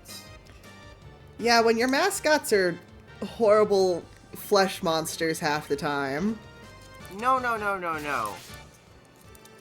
No? This would have been mascot handler when they were still the people in them. Oh. Before Brandon died. Before Brandon died of heat stroke. Mm-hmm. In his costume. Mm-hmm. On a shoot. Mm-hmm. So Gary Wilson would have also been a puppeteer, because he was specifically also the suit actor for Giovanni, which is canonically a Big Bird type suit. God. So if he was mascot handler, and someone was complaining about the heat, when he has the much harder to do costume... He definitely would have blamed himself, wouldn't he? But also, if you're a starling, Bucky Beaver, who is made out of Brandon, you'd have multiple reasons to really fucking hate Giovanni Goosen, the actor who plays him. Oh my god, that's why he died from getting his head shoved in a boiling oil. Uh-huh. Uh-huh. It's literally, I think the only time specifically Brandon would have been lucid enough for his emotions to come through with the murders would have been Gary. Oh. Because it literally would have been both Brandon's feelings about his anger for Gary letting that happen, but also Bucky's feelings about Giovanni. Mm-hmm. Because Jesus. that's the thing. It is only Gary's that it's like a violent death. Well, purposefully violent death. Yeah. I mean, none of those deaths were gentle. Uh-huh. Walter kinda got, Nathan kinda got impaled with a chair. Olivia. But... Olivia. Oh. Again, thinking about the fact that fucking the Starling didn't even know she was still alive when it put her in the water. No. It just wanted to make sure it was in there. Like, thinking about the fact that once becoming a Starling, like, genuinely thought he was Bucky. Man, Shipwreck 64 is fucked up. It's good. Which is why I'm specifically, like, even with, like, the Dwellers, I still, with, like, the Starling such as it's like, I don't really like reading them as being, like, inherently violent. Because it's like, the fact that your scary horror movie monsters are explicitly the victims kind of fucking rules. Yeah. And so, to kind of just make them scary horror movie monsters, even with the Dwellers, it's like... I think... Well, the Dwellers think they're the Starlings. I think a way you could work it to make more sense and also hurt more is they're not, like, violent. They're scared. Yeah. They're, So, like, Brandon, in pain. With Brandon / Bucky, explicitly. That's... Because he sees that... Because, again, if you are a mascot suit, right? Mm-hmm. And you see an actor take off a mascot suit, what the fuck would that look like to you? Hey, remember the Abandoned by Disney creepypasta? Uh-huh. They're taking off their heads, man. That's scary. Yeah, you'd kind of just think, oh shit, this person is wearing my friend's skin. Mm-hmm. And so you'd think, maybe if I get rid of this thing, then my friends would come back. Mm-hmm. And then Broadside makes another Starling and proves Bucky right. Literally, they proved Bucky right by making Olivia into a Starling, which is why it kept happening. Because because you put the idea in Bucky's head that if he does kill the suit actor, it does mean that he gets his friend back. Yeah, his friends are just here forever now. This is awesome. You've made sure he knew he did the right thing to get what he wants. But he still can't help but have Walter be last because he still doesn't want to hurt Walter. Yeah. That's his brother. It's his brother. It's like, even if it's somebody pretending to be Walter, that's still someone you interact with as Walter. Mm-hmm. But also, I feel like that's also a little bit why, like, it's calmer than Gary's, but it's still violent. Mm-hmm. Because part of it is, well, it's Walter, but part of it is, it's Walter. This is the person who's pretending to be Walter. This is the person who stole my brother. Oof. Yep, I love thinking about the fucking Bucky Starling so much. It's... Because I think that's also part of why Shipwreck 64 Bucky has so many complicated feelings about the Starling. Mm-hmm. Because he sees it as someone else doing those things. Oh shit, there's dudes here. But also, he knows he would also do those things if he was in that situation. Which I think is also why so much of it is self-hatred from Bucky's perspective. Mm-hmm. Because also, if you're a video game character that is based off of everything a character has done, you have all the information of what a character has done, and that is part of you. Yeah. I think explicitly excluding what a mascot character does especially a mascot character who literally thinks they are the character, as not being part of the things that would be in that information feels a little bit nitpicky. Yeah. It also doesn't seem like what Squeaks is going for with Bucky. No. What Squeaks seems to be going for is something that is going to destroy me emotionally.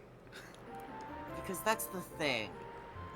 If the Dwellers think they're the Starlings, based on the footage of the Starlings, then that means they think they are both the character and the person the Starling was made out of. Mm-hmm. Which is so interesting. Like, the fact that the in-video game Dwellers are more cognizant of who they were before than the actual Starlings were. Which is also why they are such a violent force in the way they haunt the game. It's a good series. And it's like, they are that person because they are a copy of that person. But they're a copy of that person that doesn't have all the information of who that person was. They're an imperfect copy. Mm. I mean, at this point, it's a lot like you making a photocopy of a picture. This is, what, the 4th or 5th time they've been photocopied here? Mm-hmm. Dwarps.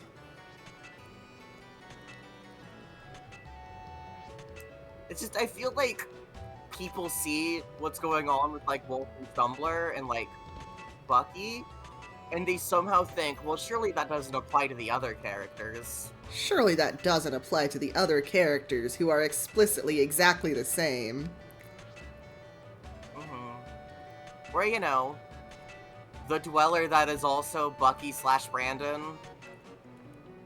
The one who explicitly looks at the camera because they know you, the player, are there because Bucky knows you, the player, are there.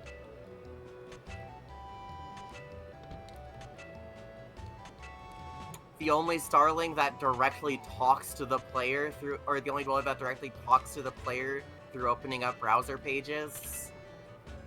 In the way Bucky directly talks to you. I'm sure it's fine and normal and good.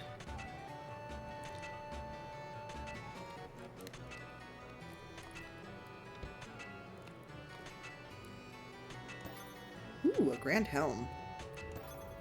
That will go very nicely on my girl.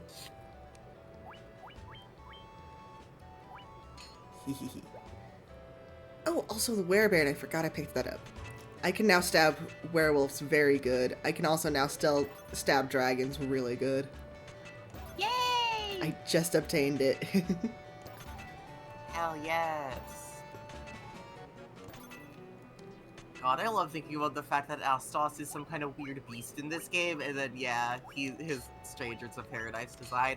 I know that's probably what you were talking about when I got in here, but still, I'm just thinking about it again. Yeah.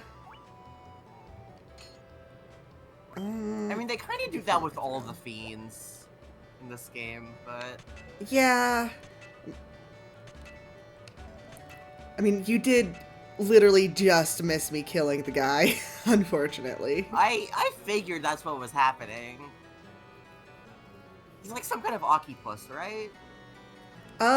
He looks like a troll from, like, Norwegian folklore specifically. Right, because he's a dark elf. Yeah, he's a dark elf, which is definitely a different thing.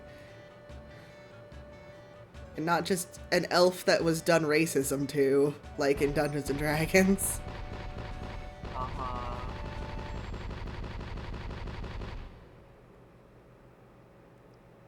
This is probably a good idea that is not going to cause great ecological ramifications. There will be no...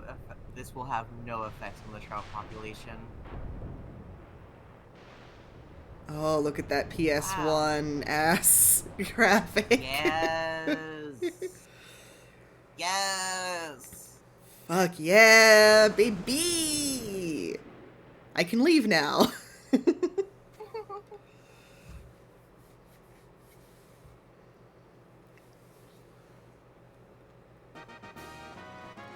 Da, da, da, da, da. Victory! Victory! And now this dwarf is going to go sailing. Because that's a thing that dwarves do. Famously. Famously. I do love how much the first Final Fantasy game is just legally distinct Dragon Quest. It is literally, what if we were allowed to make a Dungeons and Dragons? Yeah.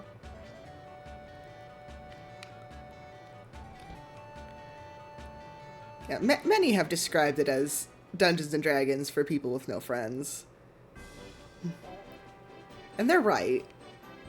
It is just Dungeons and Dragons, which is why I use half the characters, well actually all the characters that I've made for it as Dungeons and Dragons characters. I think the only one I haven't used in a tabletop yet is Thea.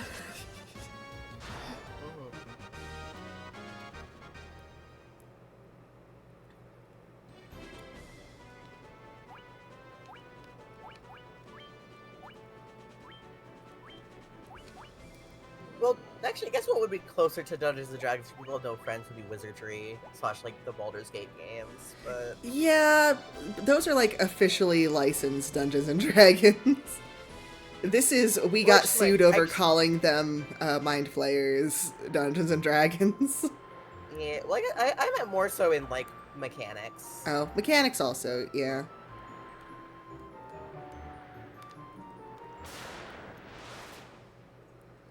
Like, Baldur's Gate 3 is just kind of 5th edition D&D. Just a... It's kind of better explicitly. It's... Look, I think it's saying something about 5th edition D&D if it's better when it's turned into a video game. It's so much better in the form of a video game. Because also that's kind of what 5th edition is trying to be, is play like a video game RPG. Yeah. Which again is why it puts so much on the DM to run, and not as much on player run, player. Because like,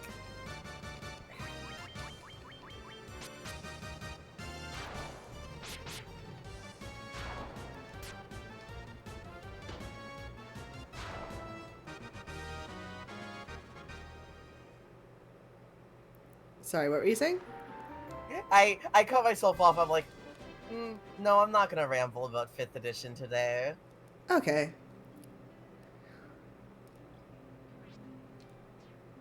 No, I'm not gonna make myself mad today. That's fair. Anyway, we're in a town now where literally half of it is graveyard because shit's fucked. You found Twilight Town from Paper Mario: The Thousand-Year Door.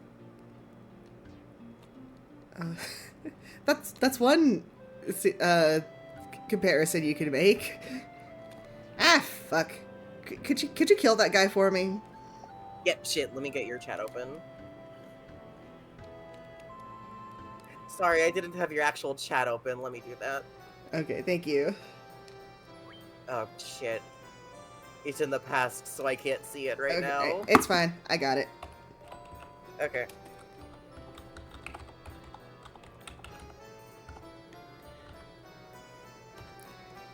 What kind of key smash ass names are they giving the bots now? See, sometimes they have actual names, and that makes me sad, because sometimes it's a name that I think, oh wow, that's a cool-ass Twitch name. Yeah, unfortunate. Ooh, these are all really good, but I need more money. I'm too poor to get the revivify spell. Ooh. I don't get to have life yet. Ooh. Okay, I do unfortunately need to get warp, but I can't yet. Actually, I forgot you can't get that until you're a wizard.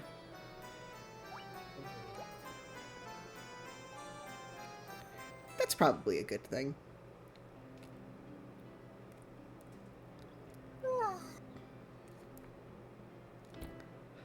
Yawn.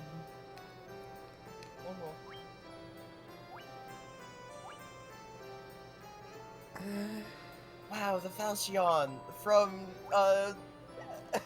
Fire Emblem. Wow. Wow.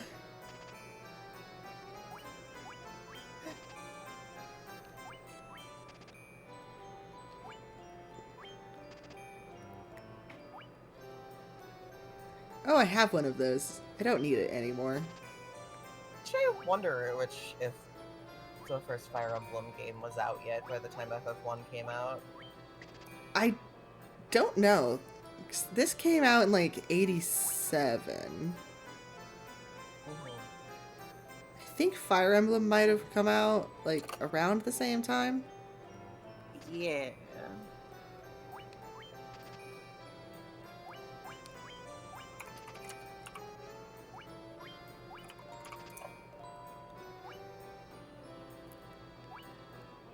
Okay, I need to keep my Rune Blade, my Werebane, and my Worm Killer.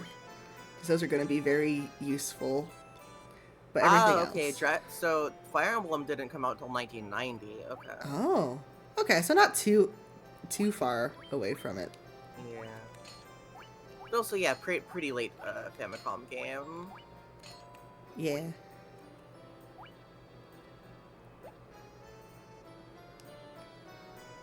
Wait, I don't need... Yeah, because the first Super Famicom game didn't come out. The first Super Famicom Fire Emblem game didn't come out till 1994. Oh, damn. That's pretty late. Yeah. Oh. Yeah, literally the church. first Fire Emblem game launched the year the Super Famicom came out.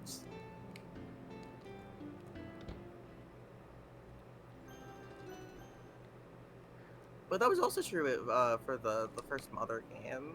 Yeah. Hey, you don't have blue hair. You don't live here. Dr. Une. I have no idea who you are. I'll remember you're here, though. I'm sure that's important.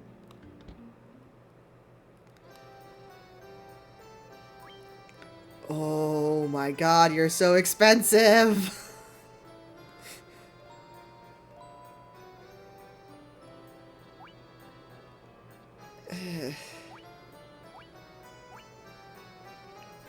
You know what? We're probably fine. We probably don't need any of this armor.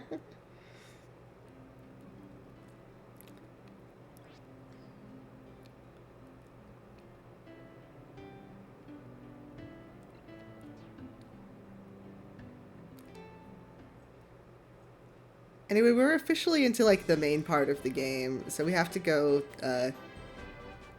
go do crystal stuff now. Yay! Yay! Ghouls.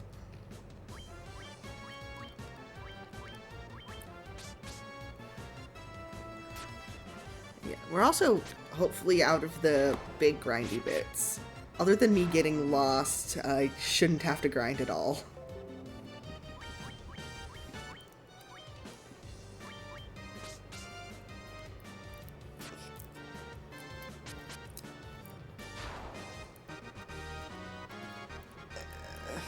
Nice.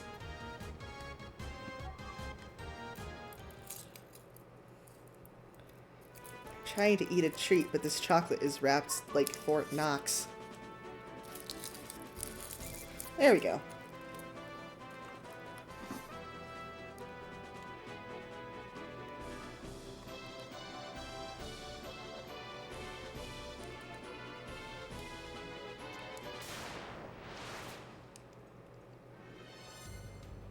Ah, shit, that's a lot of them.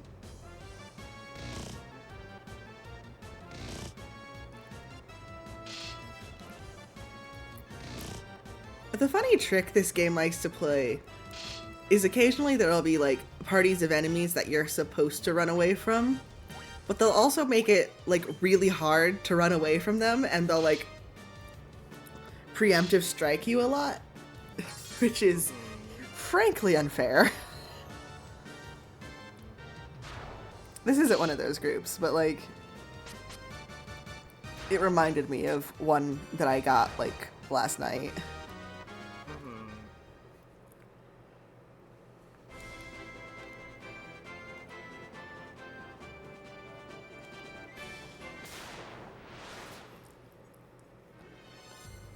Excuse me, ghouls, do you mind?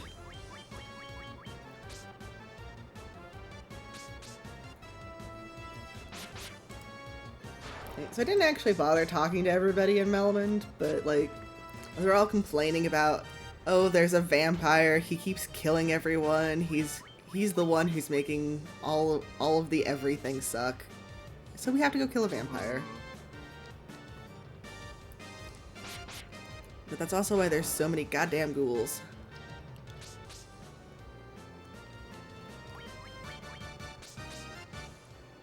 Do you mind? Let me kill you already. And it's kind of really funny thinking about the fact that, before the PS1 remakes, specifically the Final Fantasy games that were actually localized, were fucking 2, 4, and 6. Yeah. And then 7 came out and everyone was really confused. Uh-huh.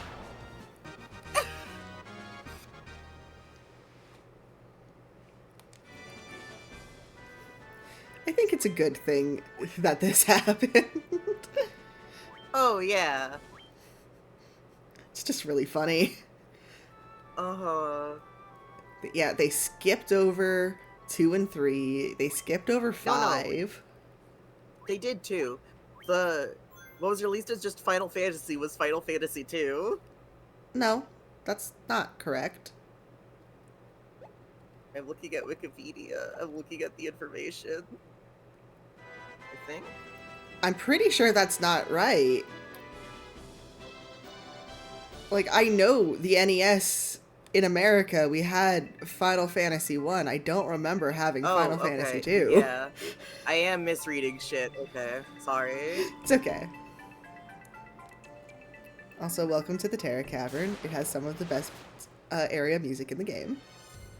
Wow. It also has Terra? lizards. Like from Final Fantasy 6? Yeah. Wow. So forward thinking.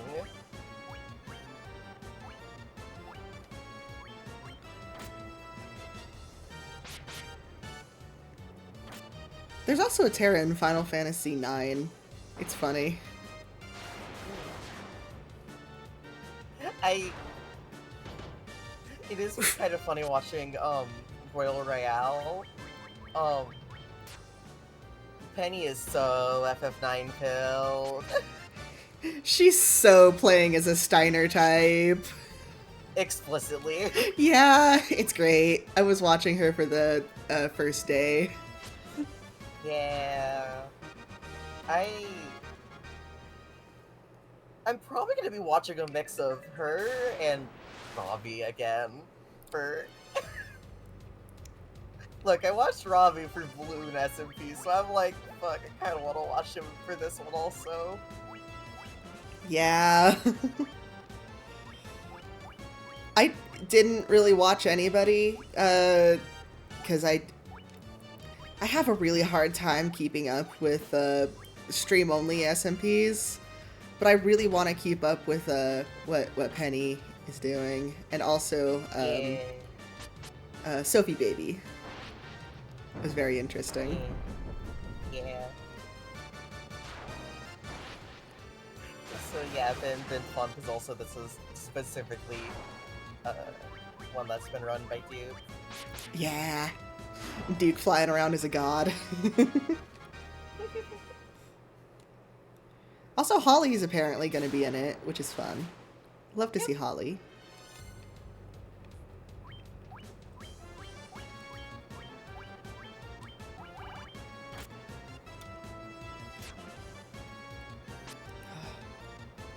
My controller. She is so old. She is so randomly doing inputs. She's trying her best.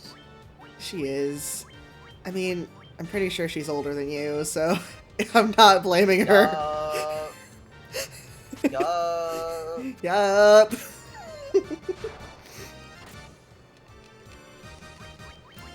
Technology this old. It doesn't always work. Can you believe 2003 was 22 years ago? Can you believe I've had this game system for... You said it was 22 years ago? For 2003. For 22 2003? years ago. Yeah, I've had this since 2001. 24-year-old system. 24 years old. I think Good the God. PS2 itself came out in, I think, 2000? It did. Either 2000 or 99. I know I didn't get it new, though. I don't think 99, because then also that would have been the same year the Dreamcast came out, and I know the Dreamcast came out first. Okay, yeah, no, it must have been 2000 then. That was how, like, the Dreamcast had a fighting chance, and then the PS2 came out. And then the PS2 came out, yeah.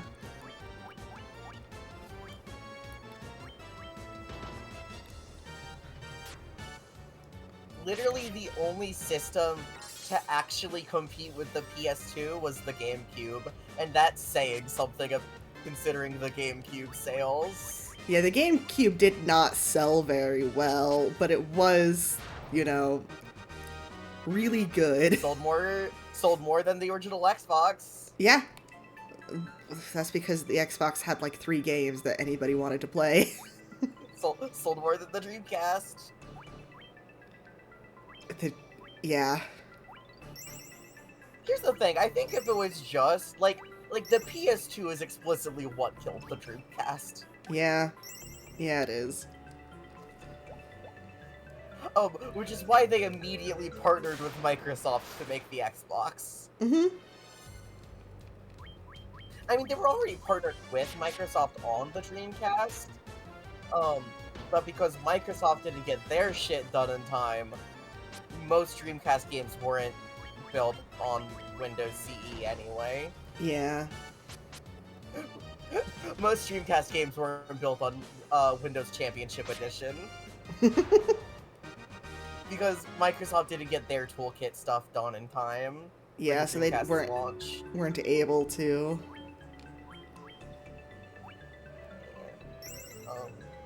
And so a lot of that technology then also got... Because that's also why the original Xbox exists. It's because it's specifically repurposing a lot of stuff that was built for the Dreamcast. Yeah. Oh my god, every other step in here.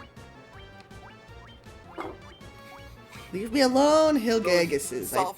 Software side on Microsoft's end, but also hardware shit that Sega had developed. Like, Sega in the early 2000s was in that weird sort of place where truly the only system they were a third party to was PlayStation. Okay, so this Actually, is no, literally every step. I need to get out of here. The Yakuza games were PS2 exclusive, weren't they? Yeah. Sega's in this such weird space where it's like they were pretty much just second party developers for every console. Mm-hmm. If this is the console that would best let them do the game they wanted to make, that's the game they made it for. That's the console they made the game for. It's a good strategy, honestly. But like they were pretty much second party. Like they're not, I mean, not in the sense of they're directly owned by the company that does the console, but like in that pretty much making exclusive games for it, and that like was what they did. Hmm. Like I think their only true multi-platform game was Sonic games. Yeah. Because fucking Yakuza was on the PS2, Billy Hatcher was on GameCube, and then fucking Jet Set was on Xbox. It's a A lot of smart their way more to do weird it, not to limit A lot of their yourself. more weird games were either on GameCube or Xbox, but honestly, it's kind of a surprise that the Yakuza games were on the PS2 and not the Xbox. Hmm. Given that they're meant to be a spiritual successor to Shenmue. But, whatever. Yeah, whatever. It's interesting because it's that weird little thing where it's like, of all the Dreamcast spiritual successors or direct sequels, most of them were on the Xbox and not the PS2. Yeah. Weird.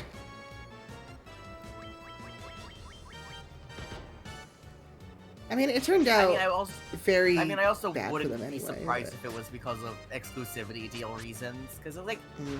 that's kind of always been a PlayStation series until recently. Yeah. Exclusivity is fun in theory, but it does kind of make everybody hate you a little bit if they don't have the system. Pretty much until Xbox stopped competing. Yeah. To be fair, I do like where we are in the industry right now, where exclusivity is pretty much not a thing except for Nintendo. Mhm. And to be fair, Nintendo consoles are cheap comparatively, Yeah. so I'm fine with that.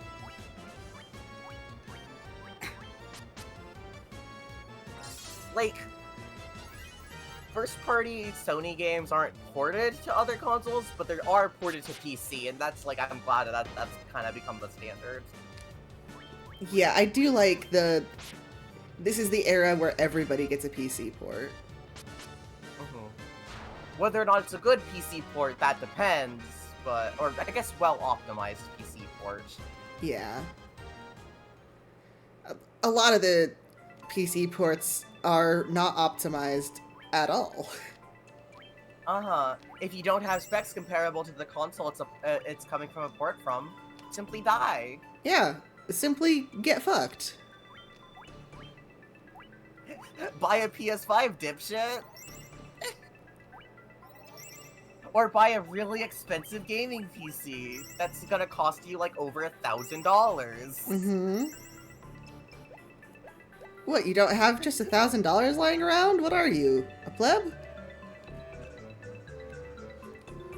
You don't have the fucking gaming rig? Snakes. And I was gonna make another joke, and then I remembered that I'm on your stream. I appreciate.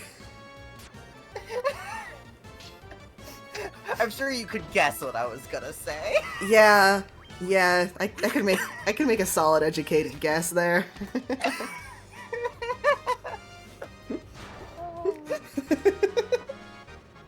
Really funny that the Ultra Kill devs did that.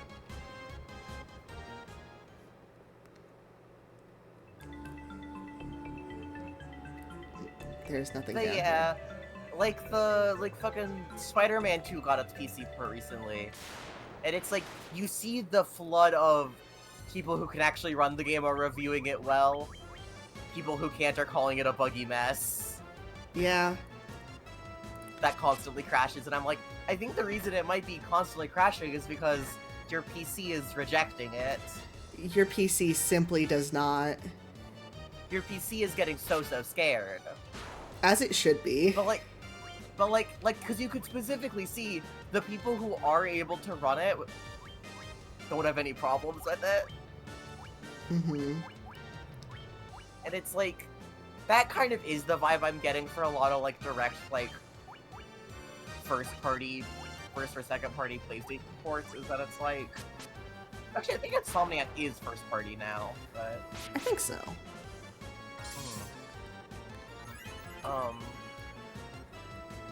just any sort of PlayStation Studios PC port where it's like,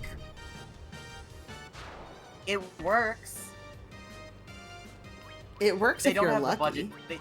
They don't have the time or budget to actually optimize it for lower end hardware though, because that would require them putting in the time and budget.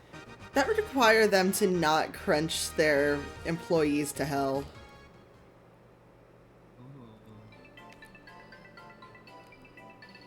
I don't know why they haven't just made a dedicated porting studio at this point. Because that'd be smart.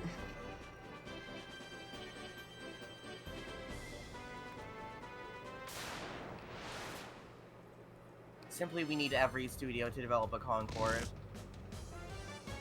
Ugh. Every studio needs to make a live service game or we're cutting off funding. God. What do you mean Bungie already makes a live service game? They need to make another live service game or we're cutting off funding.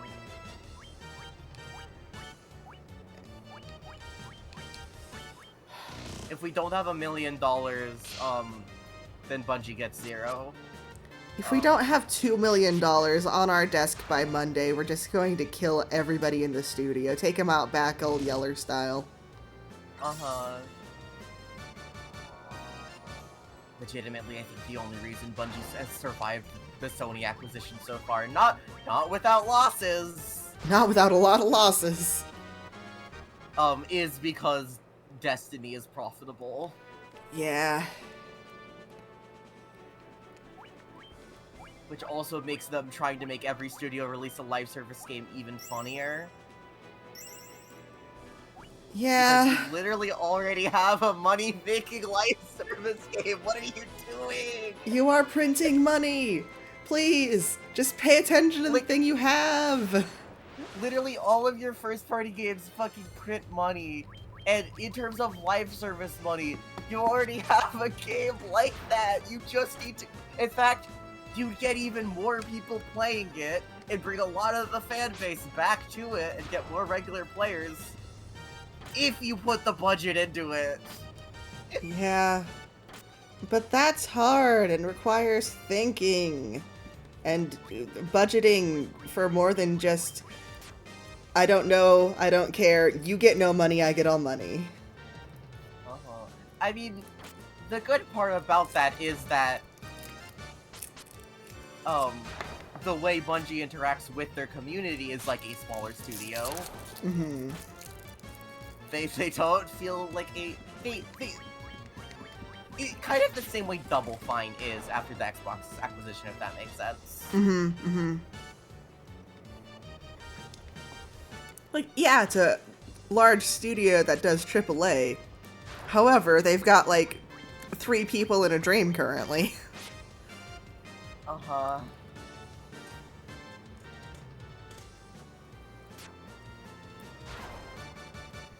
Don't be loud, So don't be yeah, loud, don't be loud. Sony, or Bungie executives, if you're listening to me, please give your bug testing team more support. Please. Please, for the love of God. It's why I'm a little bit, like, understandable that there's, some shit going on bug-wise with Destiny a little bit. Why this entire season been a bug where, characters, you could hear characters, like, just idle dialogue when you're actively talking to them. And so they sometimes talk over each other. Oh, It's no. like, damn, that a little bit sucks. I do get why that bug hasn't been fixed yet from a staff point. Yeah. I kinda get why, compared to actually launching the new content and making it work, that's on the lower end. Mm-hmm. And it is, like, they always are good about, like, acknowledging, like, yes, we know this is a bug. That's good. Please let us know if there's any more, so that way we can actually fix them when we have the time. They just, unfortunately, do not have a lot of time with the staff that they have. Yeah. Unfortunately. It's also why they don't have the time to literally QA test, every bit of old content whenever they update the game. They need to stop It's focusing on updating it for a little bit just to fix everything that the previous updates have broken. Here's the thing, they're usually pretty good about that. It's just when it comes to seasonal content, they kind of need, it's the way that it's released is they also need to just kind of watch out for if there's any new bugs that pop up once it actually goes live. That makes sense. And keep in mind, like, the bugs in older content aren't, like, that bad, and usually they do get, if it's a major one, they usually get fixed pretty quick, because it'll be said pretty quick. Mm-hmm. Uh-oh. I think the scariest recurring bug I've been experiencing is one that I literally don't know how to describe in a bug report. Scary.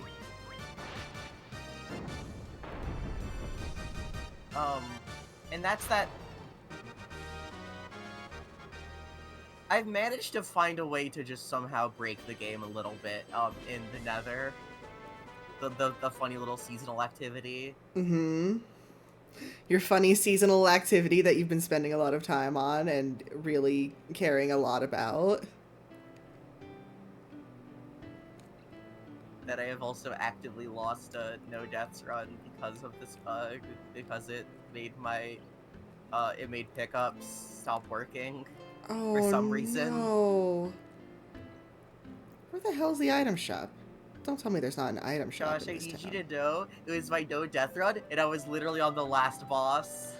Oh, ow. That's not fair. And the worst part, as far as I can tell, what's causing it is something to do with tangles. The thing my build is built around.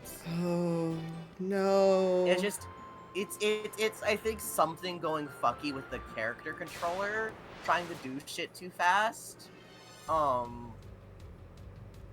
Where it kind of just breaks shit. Oh, no. Like, it'll make it so it'll make it so it stops going into third person for the tangles, and also sometimes it'll make the, like, weapon model go away and disappear until I change weapons. That's not good. It makes either my ability break, and makes the little health pickup stop working in the activity where you don't have health regen and have to rely on health pickups. Oh. Oh, God. That's bad. Which is why I also have my build the way it is, because then it means I have a good source of health even in boss fights. But it's like, how the fuck do I describe that in like an actual proper bug report? I mean, you could just describe it the way you did there. I mean, But slightly it's like, less profanity, but... Yeah. I also just need to try and have a run where I just try and record me doing it, so that way I can try and... Because this is a bug that's happened multiple times, is the scary part. Oh. In Yeah, fact, it happened to me usually twice. those bad ones, they don't wind up being too repeatable, unless they're, like, a severe problem. Literally, I think what it is I'm doing shit too fast with the tangles, and that the game gets scared and confused. Because it doesn't like that I'm making it switch between the first-person and third-person character controller. That makes sense. That is something that games tend to get angry about.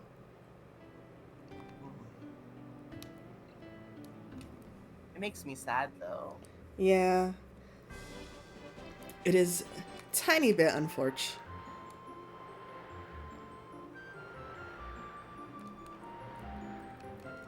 I've officially bought enough potions that I should hopefully not have to buy anymore. And I think the scariest part is, it's not even on the known bug issues list. Oh. Oh no. That's bad. As far as I know, this is only happening to me. And it's happening to you a lot. Well, not a lot, it's just, it has happened to me multiple times. Okay, it's still more than once is... Oof. Exactly. For a game, for a bug like that, yeah. Like before, the worst bugs I've had is just kind of it. It accidentally thinks an unsafe part of the map is a safe place to respawn me Oh. because something with the geometry made it consider it a safe place to stand, and I stood there long enough for it to count as my new respawn point. It's like kind of ended up just in a death loop of sliding off of a roof over and over again into the flames. Oh. It was funny. It did mean I had to restart the mission. Yeah. It's that was a little bit, well, this was my fault and I just got it's a little bit, I got punished for standing where I shouldn't. Still It's, to though. be fair. It's, yeah, but also yeah, still though, and I'm a little bit like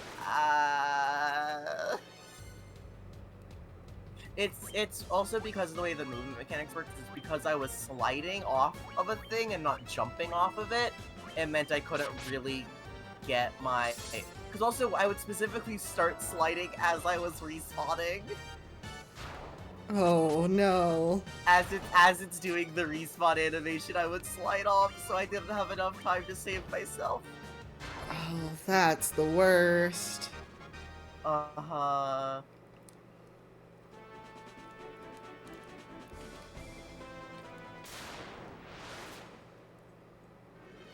The thing is, I do also have to remember, I do specifically play a lot of builds in this game where I put a lot of shit on screen at once. Yeah. I make so many little worms and balls, and the fact that next, literally come Tuesday, I'm gonna be able to make even more balls, even faster, because picking up a ball will reduce the cooldown on making the balls. Oh. The balls Your that infestation, what I think is, it grows. the balls that are, to be clear, what I think is causing the problem. Oh. Oh. Well. Fuck, dude. I don't know. The balls that are also what my build is built around. Awesome, because that's the thing you're built around. Unfortunate, they seem to be breaking everything. Uh-huh.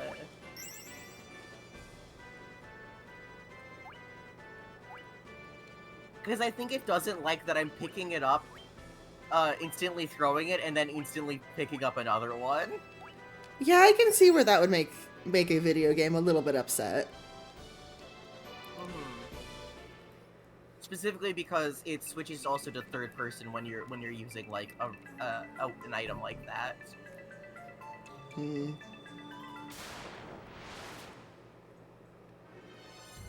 Oh, gargoyles.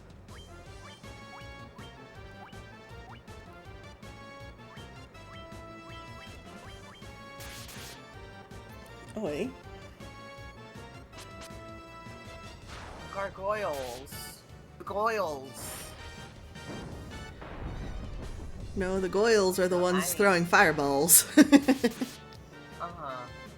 I'm gonna have my headphones on, but I'm gonna take a real quick step away to refill my water and eat and grab food to eat. Okay. Have fun! Alright, see you in a bit. I am once again alone. Nah, mean.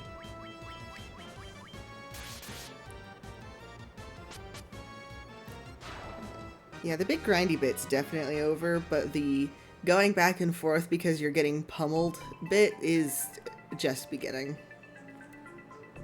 You do tend to get your ass handed to you quite frequently in this game. Oh no. I'm leaving. I'm leaving. Please stop. Please let me leave. Please. I do not want to be here anymore. Stop hitting people so I can leave. Goodbye. Please let me leave. I am not yet equipped for that many spiders.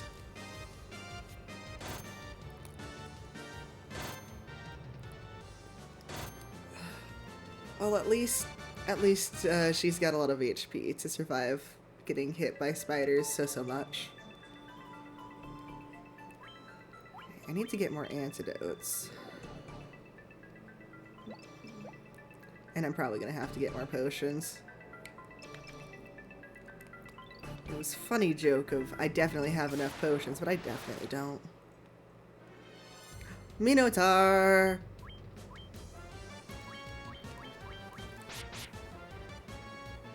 I fought a zombie one of you earlier.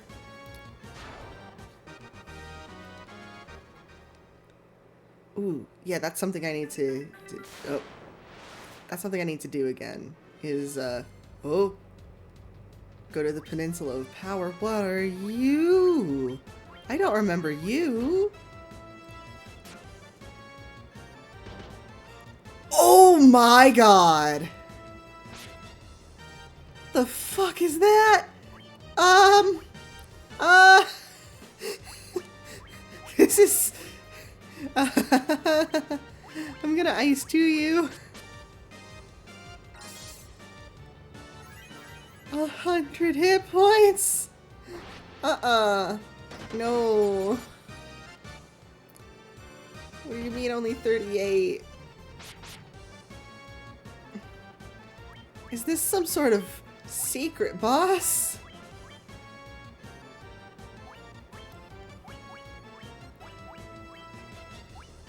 Why don't I remember you?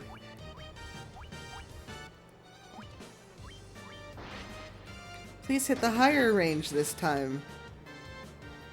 Oh, okay. It's fine. It's fine.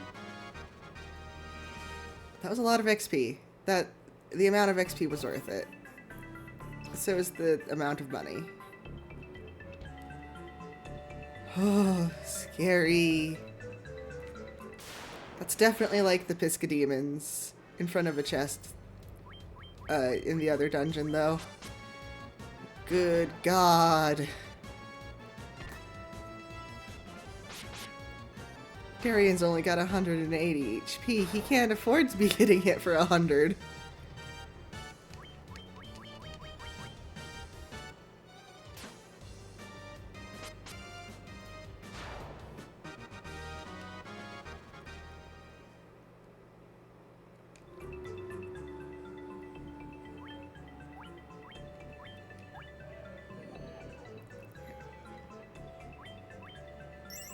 Potion. Potion. Potion. Okay.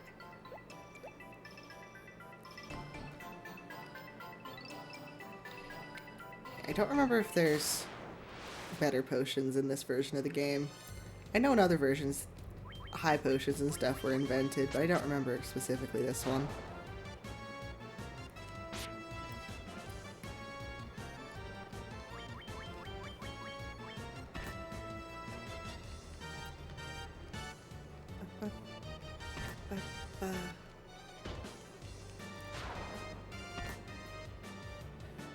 Now I'm being haunted by snakes. Better than spiders, but still.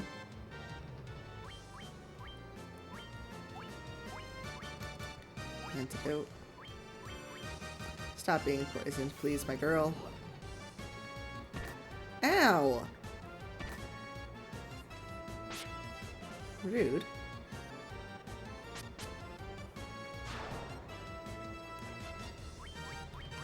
It's fine, I've only got one round left, most likely.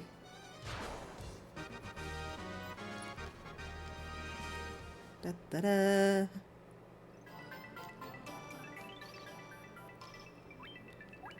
Okay. That's not too bad. Let me actually check. Okay, I'm pretty far off from the next level.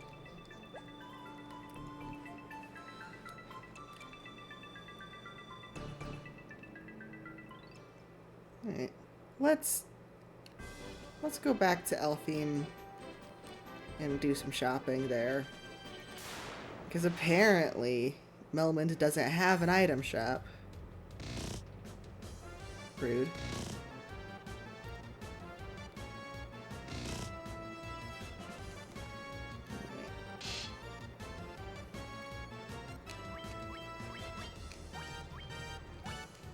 Dia, please.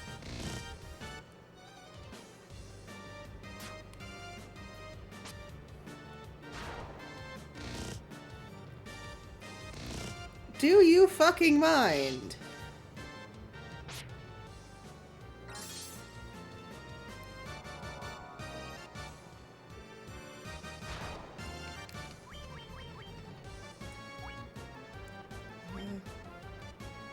Yeah.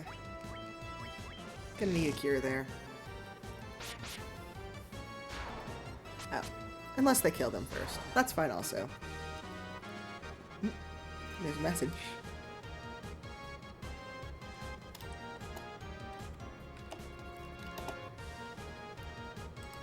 Alright.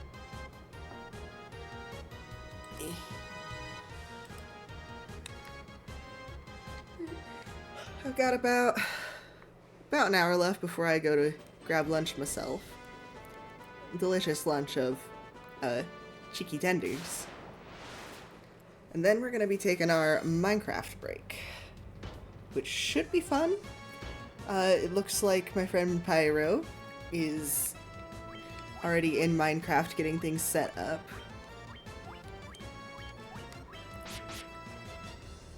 But it does mean I'm going to have to temporarily take away the job change and the guest appearances, but just for a little bit. Unfortunately, my computer, beloved and strong as she is, can't quite handle having this particular mod pack of Minecraft open, along with literally anything else except for maybe OBS when it feels like it, so it sucks, but such is life. Actually, yeah, I've got good enough HP to go sailing. I don't need to stop here. Their inn is expensive.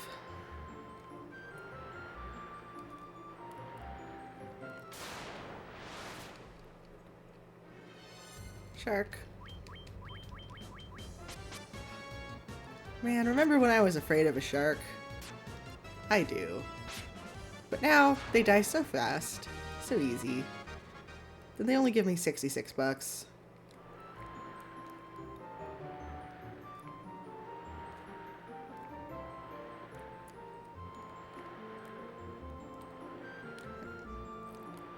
Hello, elves. I'm here to use your shop. Or, you know, get murdered by an ogre and a gigas worm.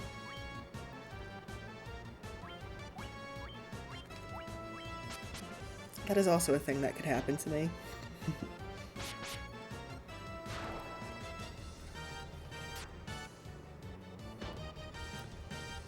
Da, da, da, da, da. There we go. Actually, thinking about it,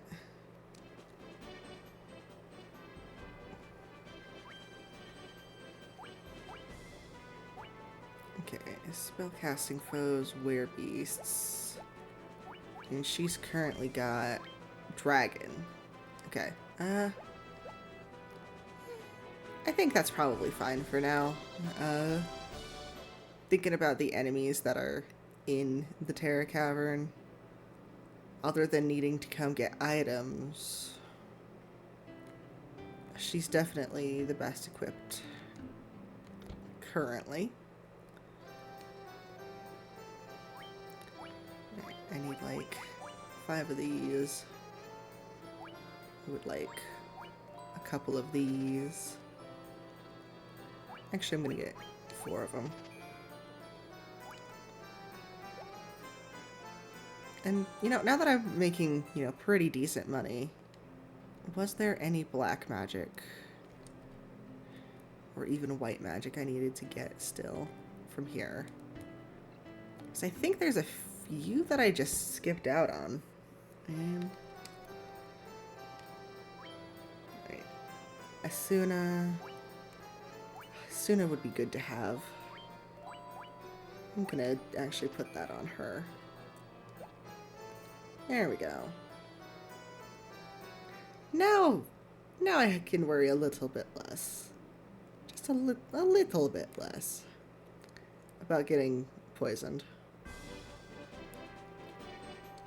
I do only have like 5 or 6 casts on any given spell, and I think that one's like a 2 or a 3 at this point in the game. It's fine. She'll get better at magic. She's very smart and very capable. But now that I have some tents, I can go back and get attacked by ogres. Ooh, actually, I should stop by the town and save real fast. Heal up.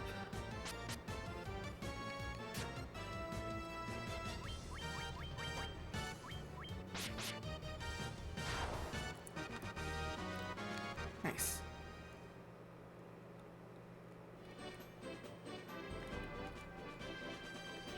Or I could just completely overshoot the town somehow? How did I do that?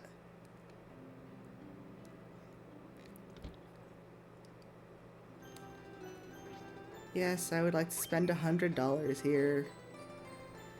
You're so expensive.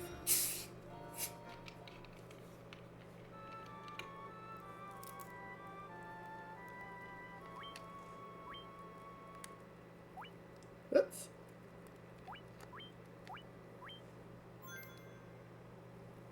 I was taking a dink.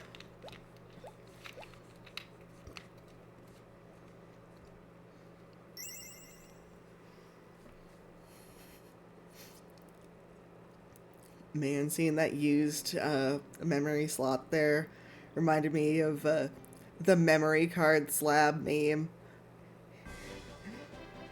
64 of God's own megabytes in a 10 by 10 cube of PlayStation 1 memory cards. We used to be really bad at storing data, huh?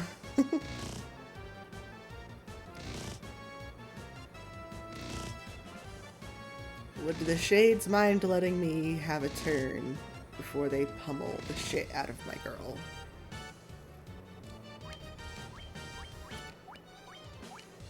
Go away.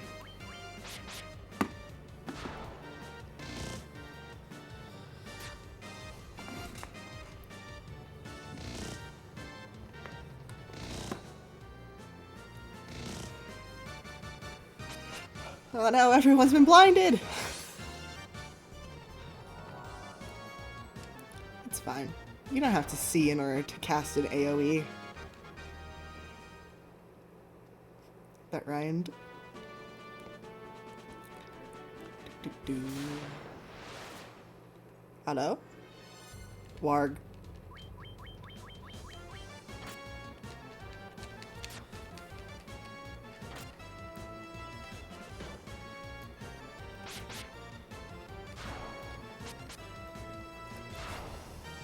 There's all manner of strange beasts on these fields.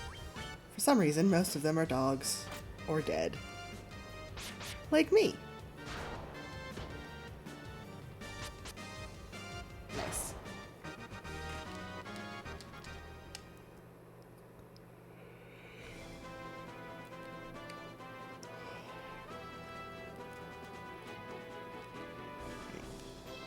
Let me save. Let's sort first, then I can use my tent. I do have 2 cottages. I'm saving those. I'm saving those for late game. Very specifically, I'm saving them for like outside the final dungeons. Cause final dungeon is brutal. Okay. One step, and already there are snakes.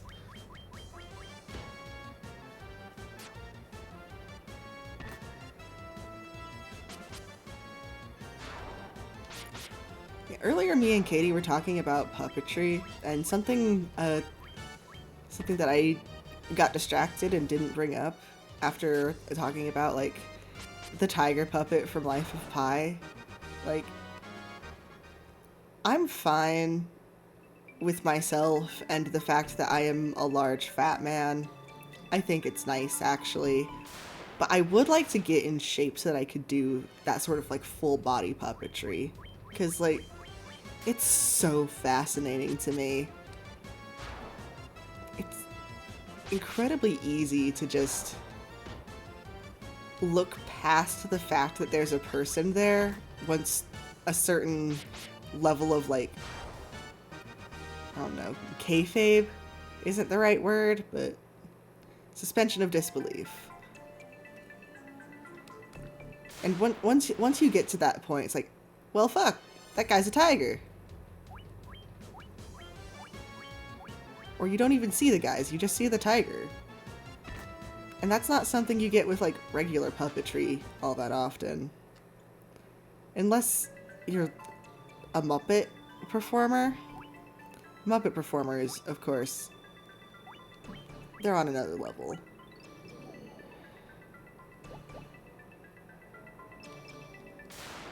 Excuse. Not the spiders!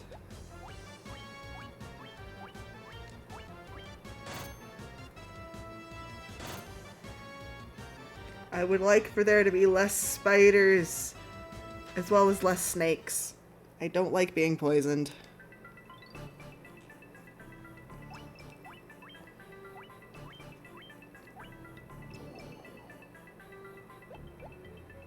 Come on, I'm here to kill a vampire. I don't need to be dealing with this. Ooh, chests. And of course this one's got Hi. monsters in front of it. Hi! You talking about like Muppeteers being on the next level reminds you specifically like I think one of the funniest things is it's like the Muppeteers are so good at just like being their characters, especially like even in a setting where you can see the puppeteer, that it's like they've talked about it almost being a hindrance to them. Yeah. Because sometimes people will try showing something, get so focused in on the puppet that they'll do something where the puppet can see it, But not they the puppeteer. can't. Yeah.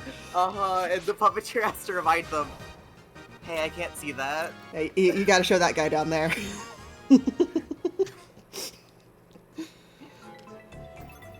Or like, when they mic'd Fozzie instead of the actor.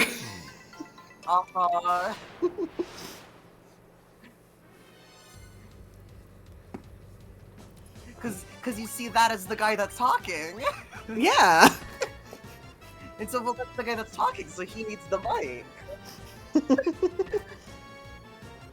It's That's so the guy you're funny. talking to, so you need to show it to him. It's so good. Yeah, it's also really embarrassing if you're the person who did that, but everyone understands. It's like, again, it's so funny because I think they're talking about being like, it's a little bit of a hindrance, but it is a sign that we're good at our job.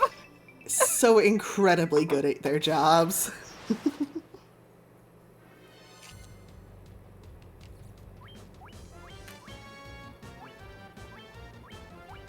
And especially if someone has to be like a suit actor. Oh, yeah, suit acting. Like, as a recreational suit actor, I suppose is the way to put that. A hobbyist. A hobbyist, you know, a furry. I want to say something really funny is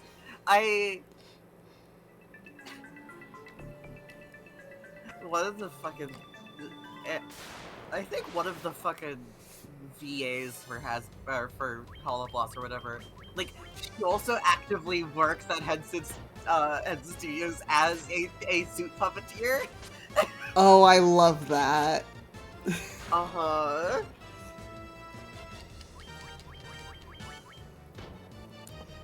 Which she did get interviewed, and also she's every now and then acts as a right arm.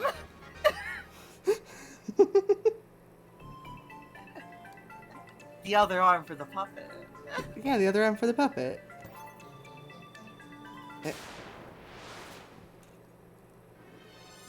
Again, Oh another one of you. I still love that, like, because she showed up doing specifically other arm puppetry as like in like an earlier video, before her actual interview, people are like, hey, wait, why didn't you interview her? And then they had to be like, no, she has an interview coming up. We didn't not interview because she's trans. She just had a different job that she was doing at that point in time.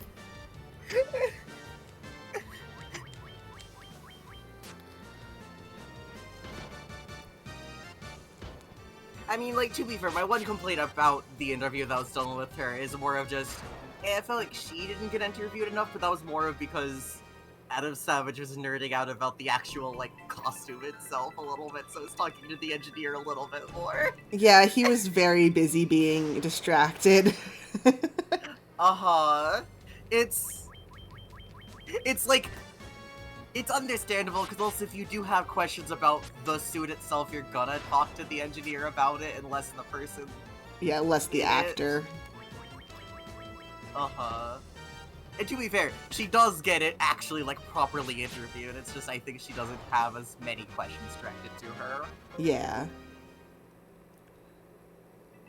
It happens. It's also fun because they go into behind-the-scenes stuff on, like, the digital puppetry they do for, like, shows like Sid the Science Kid in one of the videos. Which, finding out that show is digital puppetry makes so much sense. Yeah. Because digital puppetry is just mocap but for puppets, basically.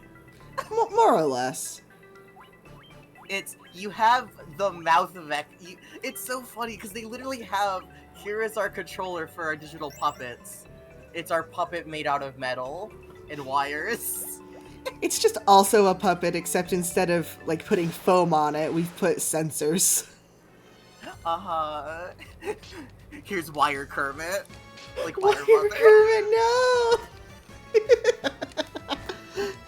Awesome.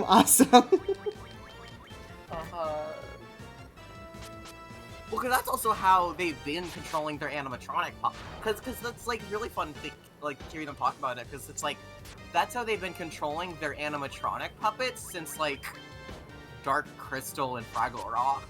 Mm-hmm. They've just only like, at a certain point, they started realizing, hey, wait, if we have all this set up anyway, why don't we just do it so we can do digital animation, but with puppetry? Which is a really smart way to do it, honestly. Which is also, if I remember right, how the dinosaurs in Jurassic Park were controlled. Yes. Digital puppetry. They are explicitly a mix of traditional animatronics and digital puppetry.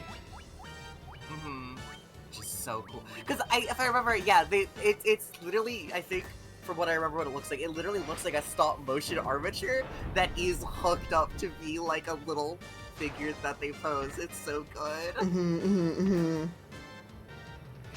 Yeah, man. One of my teachers, when I was in college for game design, was one of the guys who worked at ILM when they were doing Jurassic Park. Ooh. It was so cool.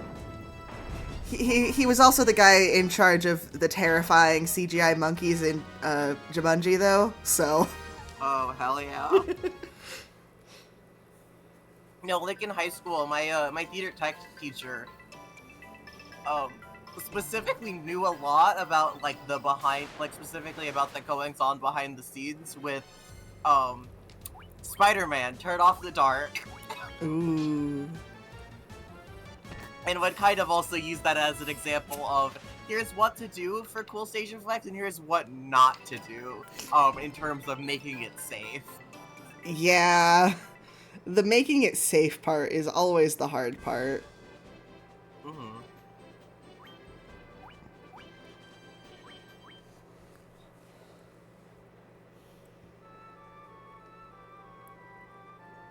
That teacher is why I have it, like, very impressed upon me, how fucking dangerous stage lights are. Oh god, yeah. Those shits can It was explode. no, literally the other day. I think I was in call and I was watching a fucking video about Donkey Kong 64 speedrunning, and I noticed that. Hang on, wait, they drop a fucking stage light the size of him on K. Rool. That's scary. That is scary. What the hell? Why would you do that? It's like I don't even like K. Rool that much, but that's cruel and unusual punishment, and no one else got it. And I'm like, what the fuck?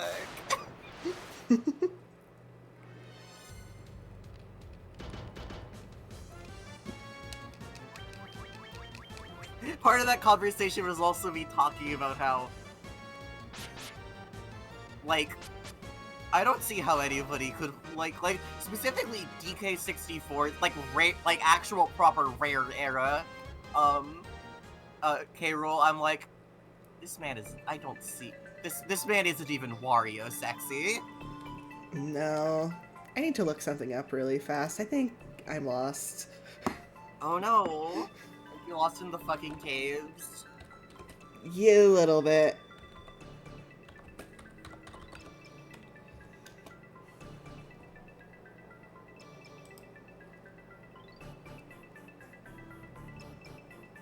No, I don't need B4. I need floor 1. But you don't want the fourth floor of the basement?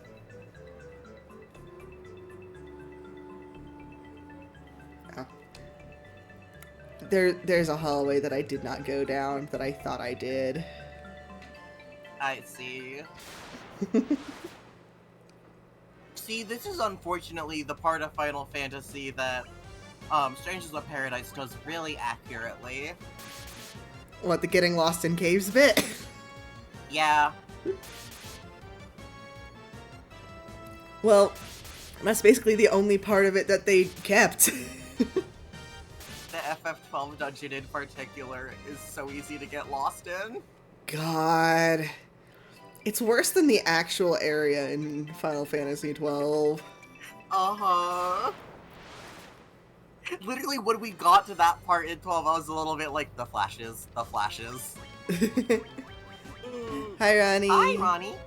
Also, we haven't actually gotten to that part in my playthrough of Final Fantasy 12. Oh, we haven't? Okay. No, it's I just think I just saw... all of the architecture looks very similar. Okay. Intelligence up, plug up. Ronnie, if you're saying something, we can't hear you. Unintelligible. Hello? Hi. Hi. Hello. Hi. I can hear Yeah, I you don't know volume-wise, but I couldn't understand you because you were also yawning. Okay. Understood. Oh, I figured out what happened. A Discord update fucked up better Discord, so it took me turning up your volume over 200% to setting it to 0%. Oh, Oh. no. That's scary and bad. That is scary and bad.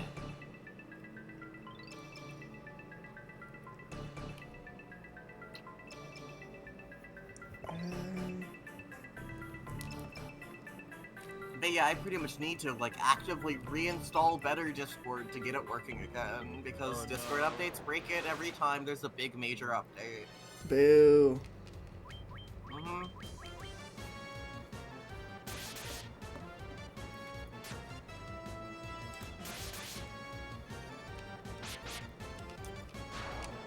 I don't need to like reinstall my plugins and themes or anything, but like I do need to reinstall the actual like executable replacement. Damn. Mm-hmm. Oh, also good news. I did figure out how to change the volume on the game. Yay! Yeah, my alerts are going to be quieter because it decided to roll the alerts as well as the game volume into one, which is why I couldn't find it, but it works. Hooray. Hooray. Yoppy! Youpie. Okay, I can't go. I guess my throat might be a little junky or something. I can't quite go. I usually go a little higher for that, I feel like. Hello. you doing this morning, Ronnie? I am doing well. Also, it's 2 in the afternoon. That's still morning to me. I see.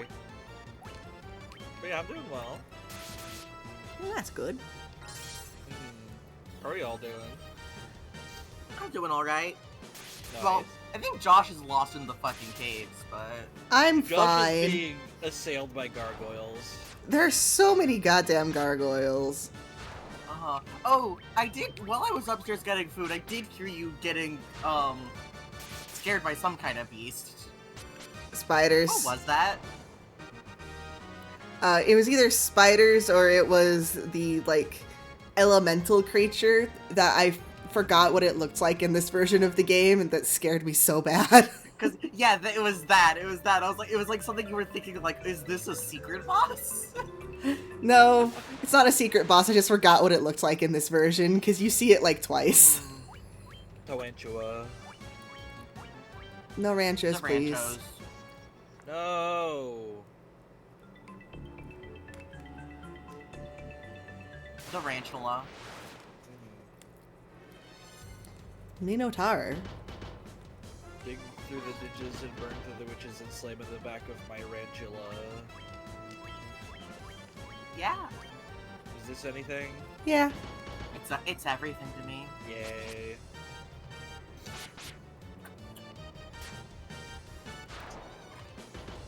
I do like that now that it looks like I'm looking at you whenever I talk. Looking at her. Uh-huh.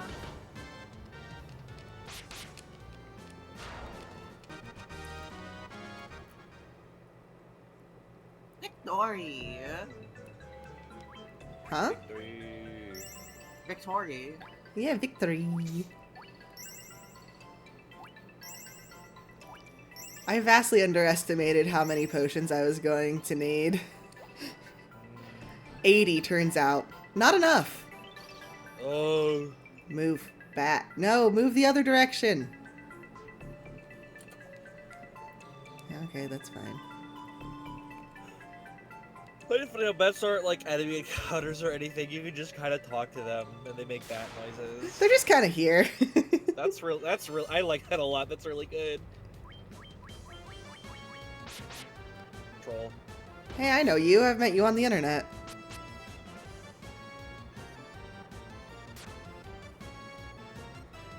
They have regen. Why? Oh. It's fine. You passed the DPS check. Hooray! Yay.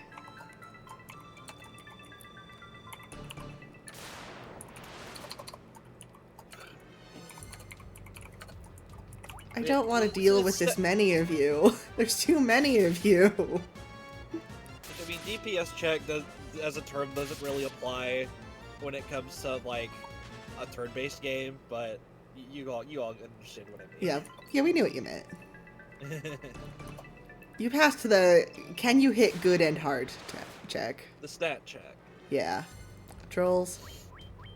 Trolls. Ooh, nice hit. Less nice hit on me.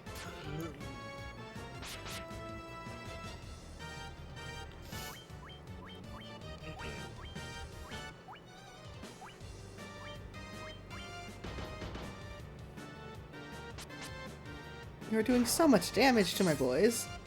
Not fair. Knock it off.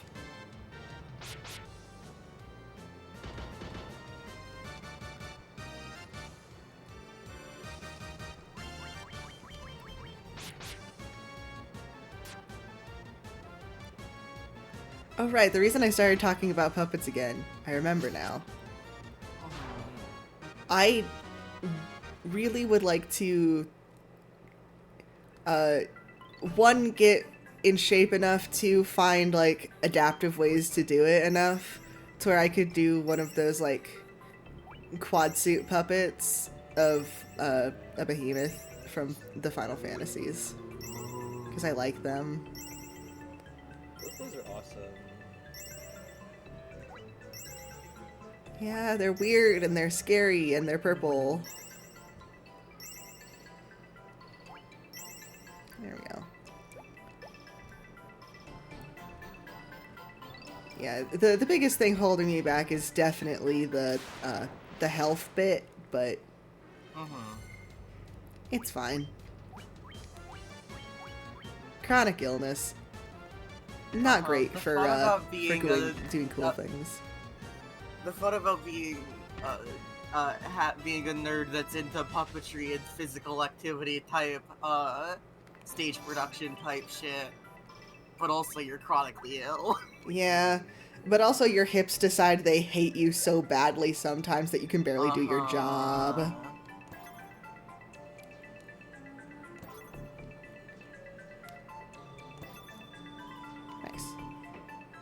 Nice. I fucking love going on like walks and shit. Unfortunately, my lungs don't. Yeah. I love the concept of doing a LARP. Would love to be able to do one someday. Not from lack of them being anywhere near me, but from lack of ability. Lack of, it would probably kill me. It would take it like at least a week to recover. Uh-huh. I'm so tired of snakes. I'm so tired of snakes.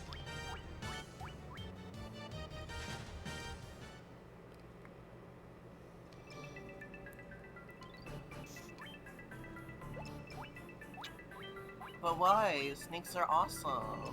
Snakes are awesome. Snakes are great until they poison me. Alright, Making Mithril you take the Sword is poison still better. challenge. Ooh, aquatics. I think I'm gonna keep the dragon one for now.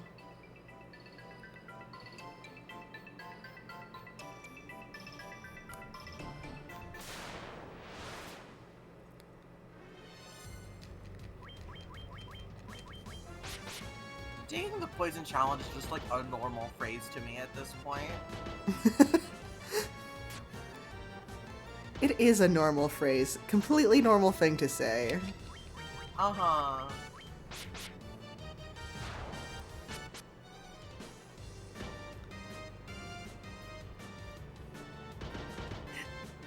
Like, poisoning isn't even a word. It's making them take the poison challenge.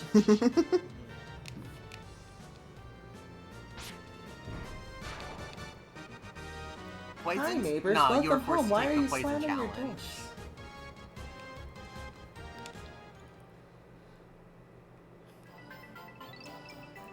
Sorry, what was that? I was just saying poisoned? That's making you take the poison. That's not a real word. You are forced to take the poison challenge. Like, that's just how that exists at this point in my brain. These are good things. Only good things. Only good things. I'm never gonna ever say taking the poison challenge to someone who has no fucking clue what I'm talking about. That'll never happen. That definitely hasn't happened already today. What with you? I'm out of fun. Do you not know taking the poison challenge? Not really. Oh. I think it was a holly bit, if I'm remembering Yeah, it right. sounds like a holly bit. But it's taking the poison challenge, where you take poison. Mm-hmm. And it's a challenge. Like the cinnamon challenge. Yeah. It's the poison challenge. I mean, I was able to understand it through context clues. It's And just fail you are the poison first challenge time I've heard that bit. And you fail the poison challenge if you die to the poison challenge. Yeah. It's the cinnamon challenge, but marginally more deadly. But more fun, I think. Yeah. Because it's the poison challenge. Everybody loves the poison challenge. You would love the poison challenge.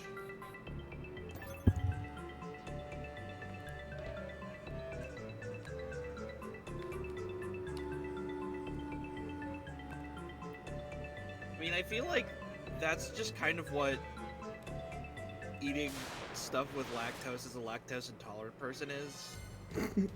Yeah, that makes sense. Most foods are the poison challenge, Gordon. Yeah.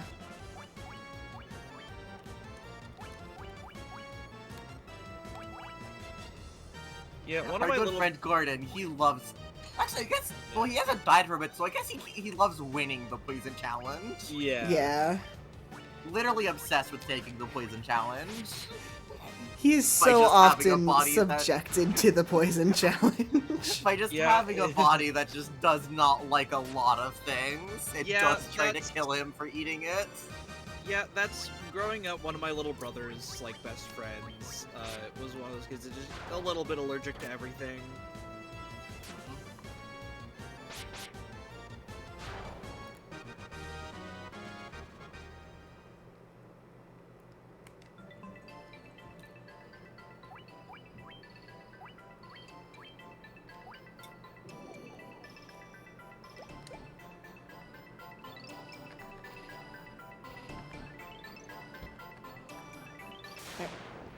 They keep putting yeah, monsters earlier in we front were- of these boxes.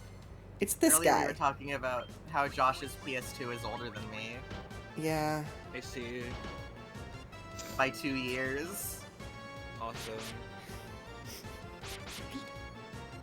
The controller I'm using to play this video game is older than one of my best friends. Your best friends who is an adult Who is an Yeah. adult. turns 22 this year. Is in Yeah. fact an adult who can drink even. Mhm. 2003 was 22 years ago. Let Yeah. that sink in. Yeah, let that sink in. Picture of Sink Dog. I do love the let that sink in with just a picture of Sink Dog at the door. Let that sink, dog. Josh, you know Sink Dog, right? I don't know if I know Sync Dog. You might have to show me an That's- image. Oh. A little insane to me. Surprising specifically given that you are also a furry that you haven't seen Sink Dog. Look, Specifically, yes. I'm saying that I don't remember if I've seen it. If you show it to me, I might say, "Oh yeah, that." It's that gray dog who's also a sink. Okay, now I definitely know what you're talking about. It's Sink Dog.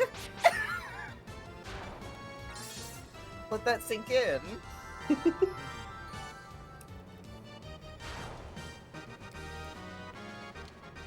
But like, do you see why I was like, wait, how do you not know Sink Dog? Yeah. Now that you do remember what I'm talking about. There are a lot of things that I definitely do know what you're talking about. However, my ability to remember things is bad. The word association isn't kicking in. Yeah.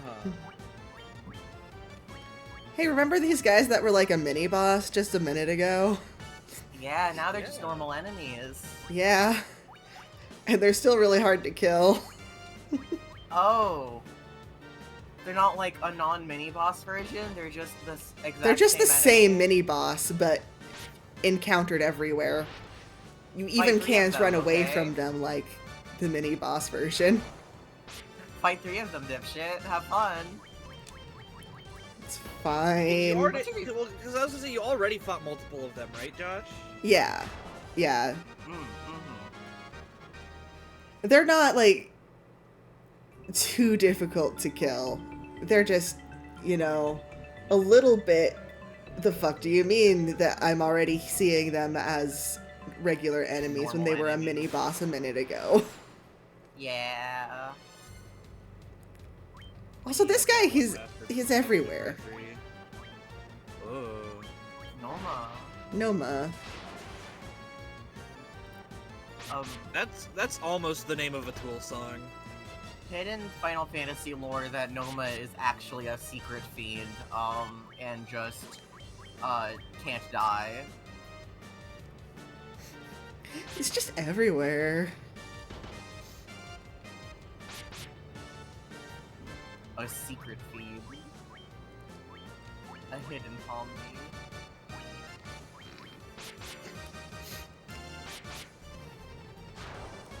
It is kind of funny thinking about, like, just how popular Digital Circus is in Japan at this point. Given how it is over here. Like, it's internet popular. Yeah. It's popular But it's with not- strange nerds on the internet. Not, you literally see mascot merch of it outside popular. Yeah, It's- no, that's a little it's- bit bizarre and crazy. It's online gay teenager popular. Yeah. Hello. Well, to be fair, that also can skew anywhere from the most obscure shit you've ever seen to South Park. I know. Or just straight up a current mainstream thing. Vampire, You knew what I okay? meant. I did know what you meant. Allow me to free you from your miserable mortal state. Vampire. Bro's not even a named vampire. He's probably a chump. I think the Like, Rune Blade is probably. probably most effective against Vampire. You'd think so. You would think so. Ah, fuck, I just realized Ronnie wasn't in call when I was talking about Fire Emblem. No. No! Ah. I saw a weapon called Falchion, and I went, oh wow, like Fire Emblem. Yeah. Got Falchion as a weapon in Fire Emblem is so funny because here's a legendary sword named after just like a regular sword type that the sword isn't even that sword. Yeah. Uh-huh. and then I had the thought of, wait, which is older, Final Fantasy 1 or Fire Emblem? And then I looked up and I found out, oh, the first Fire Emblem game was a 1990 game. Yeah. Literally same year the Famicom game the same year the Super Damn. Famicom launched. Yep. Also, it's really funny looking at different Wikipedia pages, and sometimes they'll put Famicom, sometimes they'll put full-ass family computer. Oh. I think for some of the Final Fantasy ones, they just fully write it out as for the family computer. Nice. You're sorry, but I'm just imagining it just like your father, a once well-renowned warrior, now, kind of feeble and infirm in his old age, unlocks a hidden door in your house that you didn't know you had and takes you down. Oh, And that shrine was on a easy. pedestal is a beautiful ornate broadsword. And he's like, this weapon has been passed down from the ages. It is our family's most entrusted artifact. I give this to you to fight the fell evil that has befallen our kingdom. Take up this weapon, the halberd.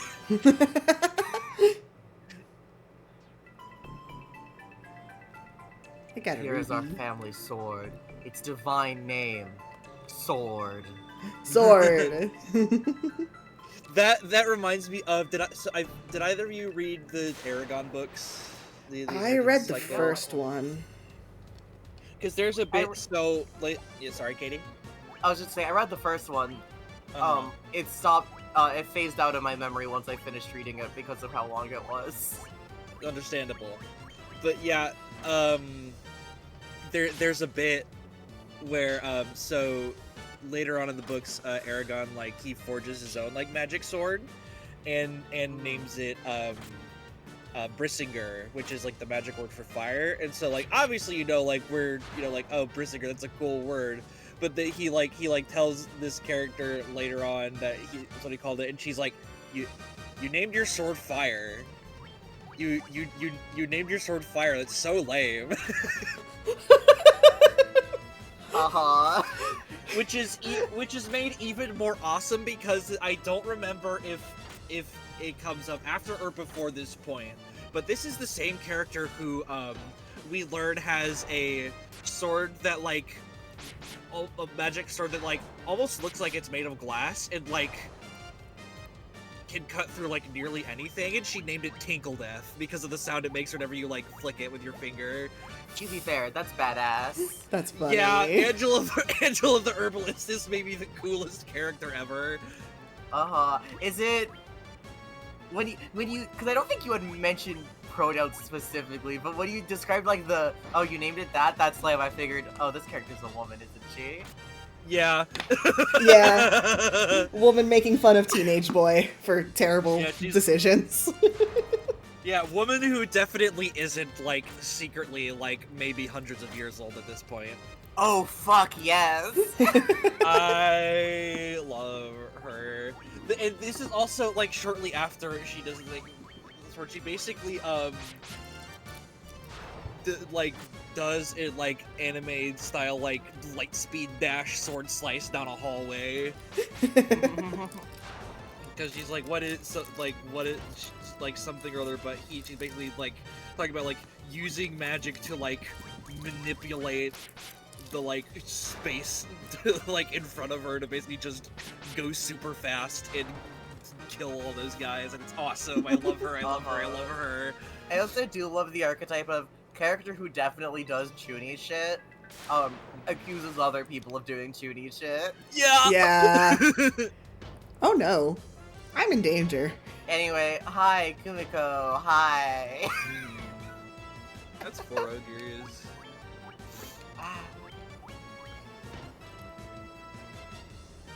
Kumiko's Swimus Fighter, so what, really is character of all time. I also just love character archetype of person who is like, in terms of actually talking to people, very shy and quiet. They are the most ADHD battle pervert in their own brain.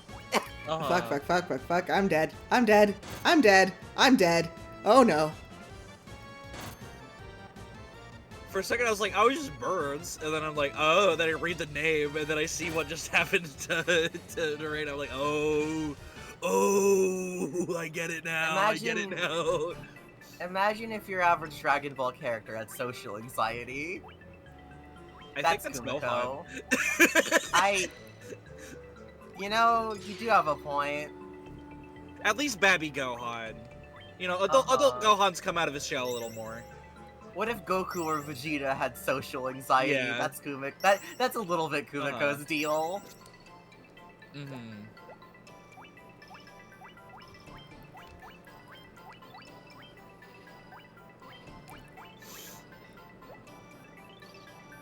I need to get the fuck out of this cave. Also, her grandmother. Also, she found out she has a grandmother who is also a demon lord. In their first instances, her trying to kill her. is Ariel trying to kill Kumiko, which is beautiful, honestly. Specifically because Kumiko ate her mother. Ate Kumiko's mother, to be clear. Not Ariel's mother. Spider Mother. Spider Mother. Ariel's granddaughter. Or Ariel's daughter.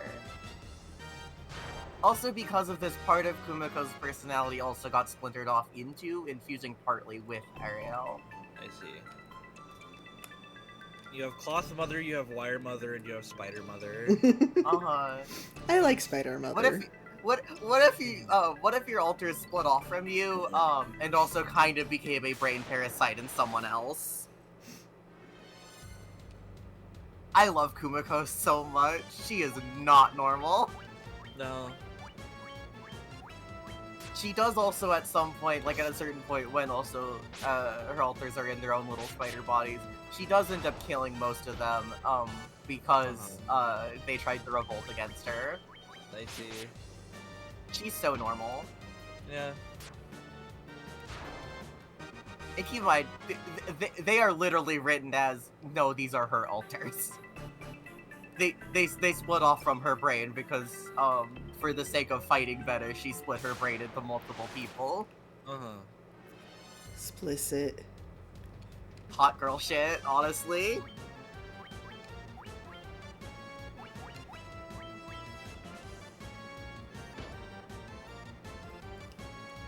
Also, reading the light novel and finding out the author is both a Metal Gear fan and a Toho fan makes so much sense. Yeah.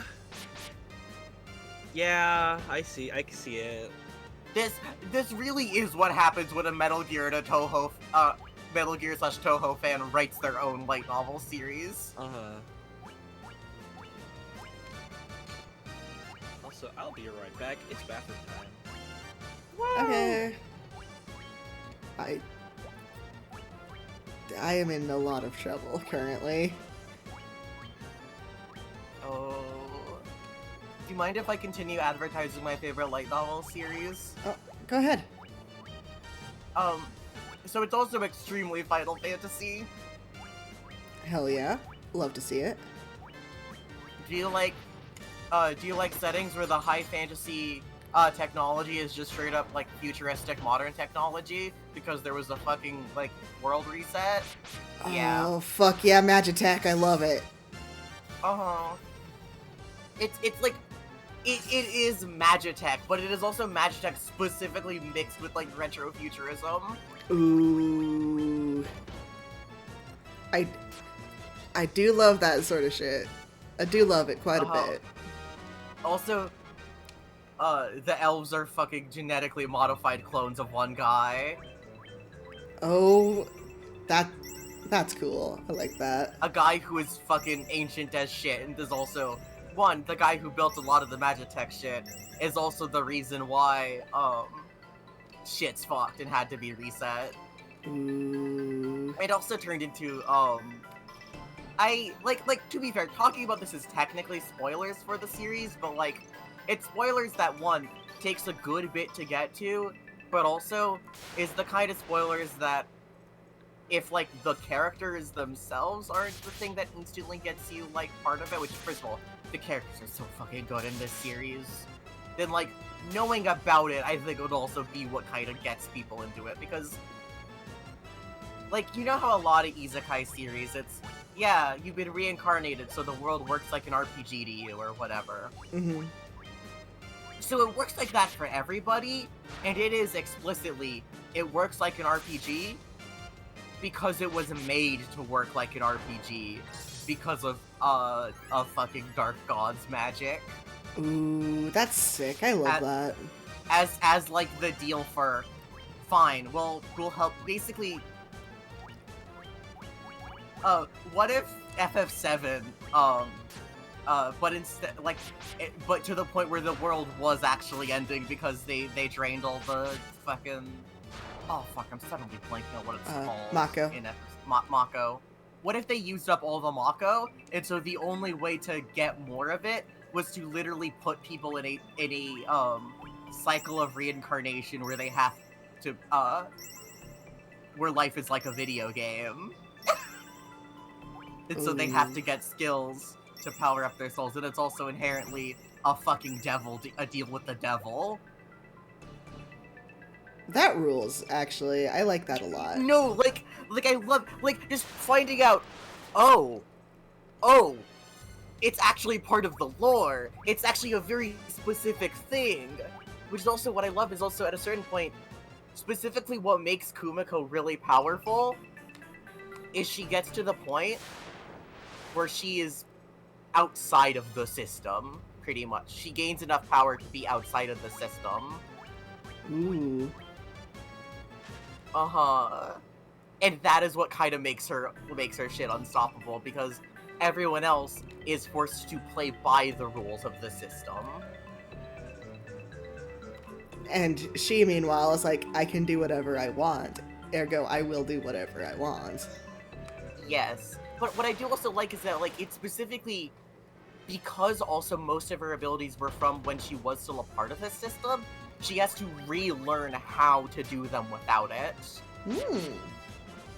It's very interesting, because you have it where a character has basically achieved, like, demigod status, but they can't do shit with it until multiple chapters later, because, and like part of it is also because she's also in a different type of body than she is used to, because she's used to, even when she gets a more humanoid body, she's used to it being like Arachne style, where it's lower half, you know, it's that tar, lower half is a spider type body.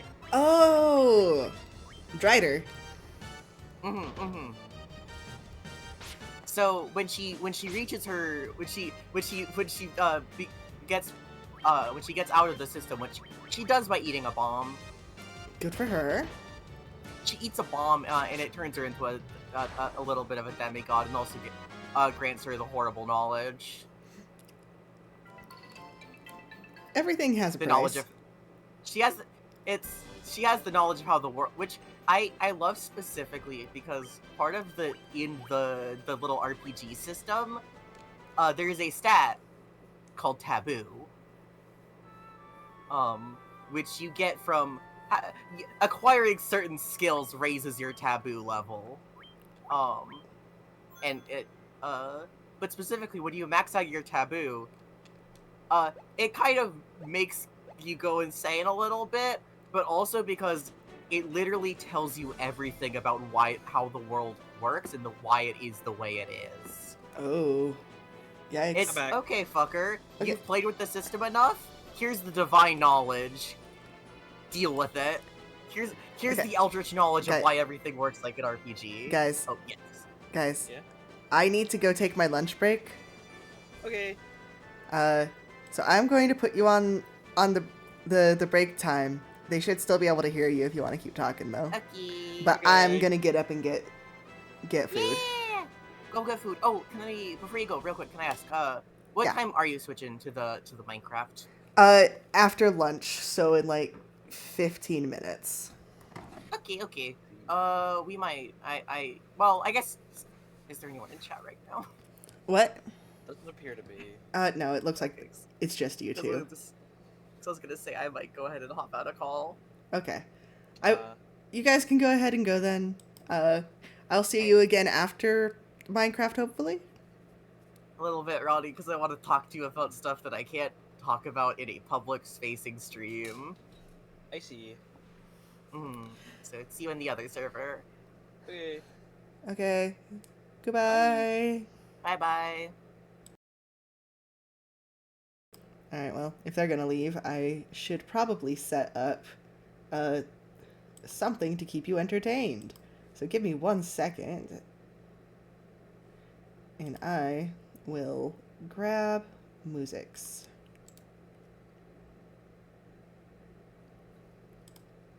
Where the fuck is my playlist? There it is.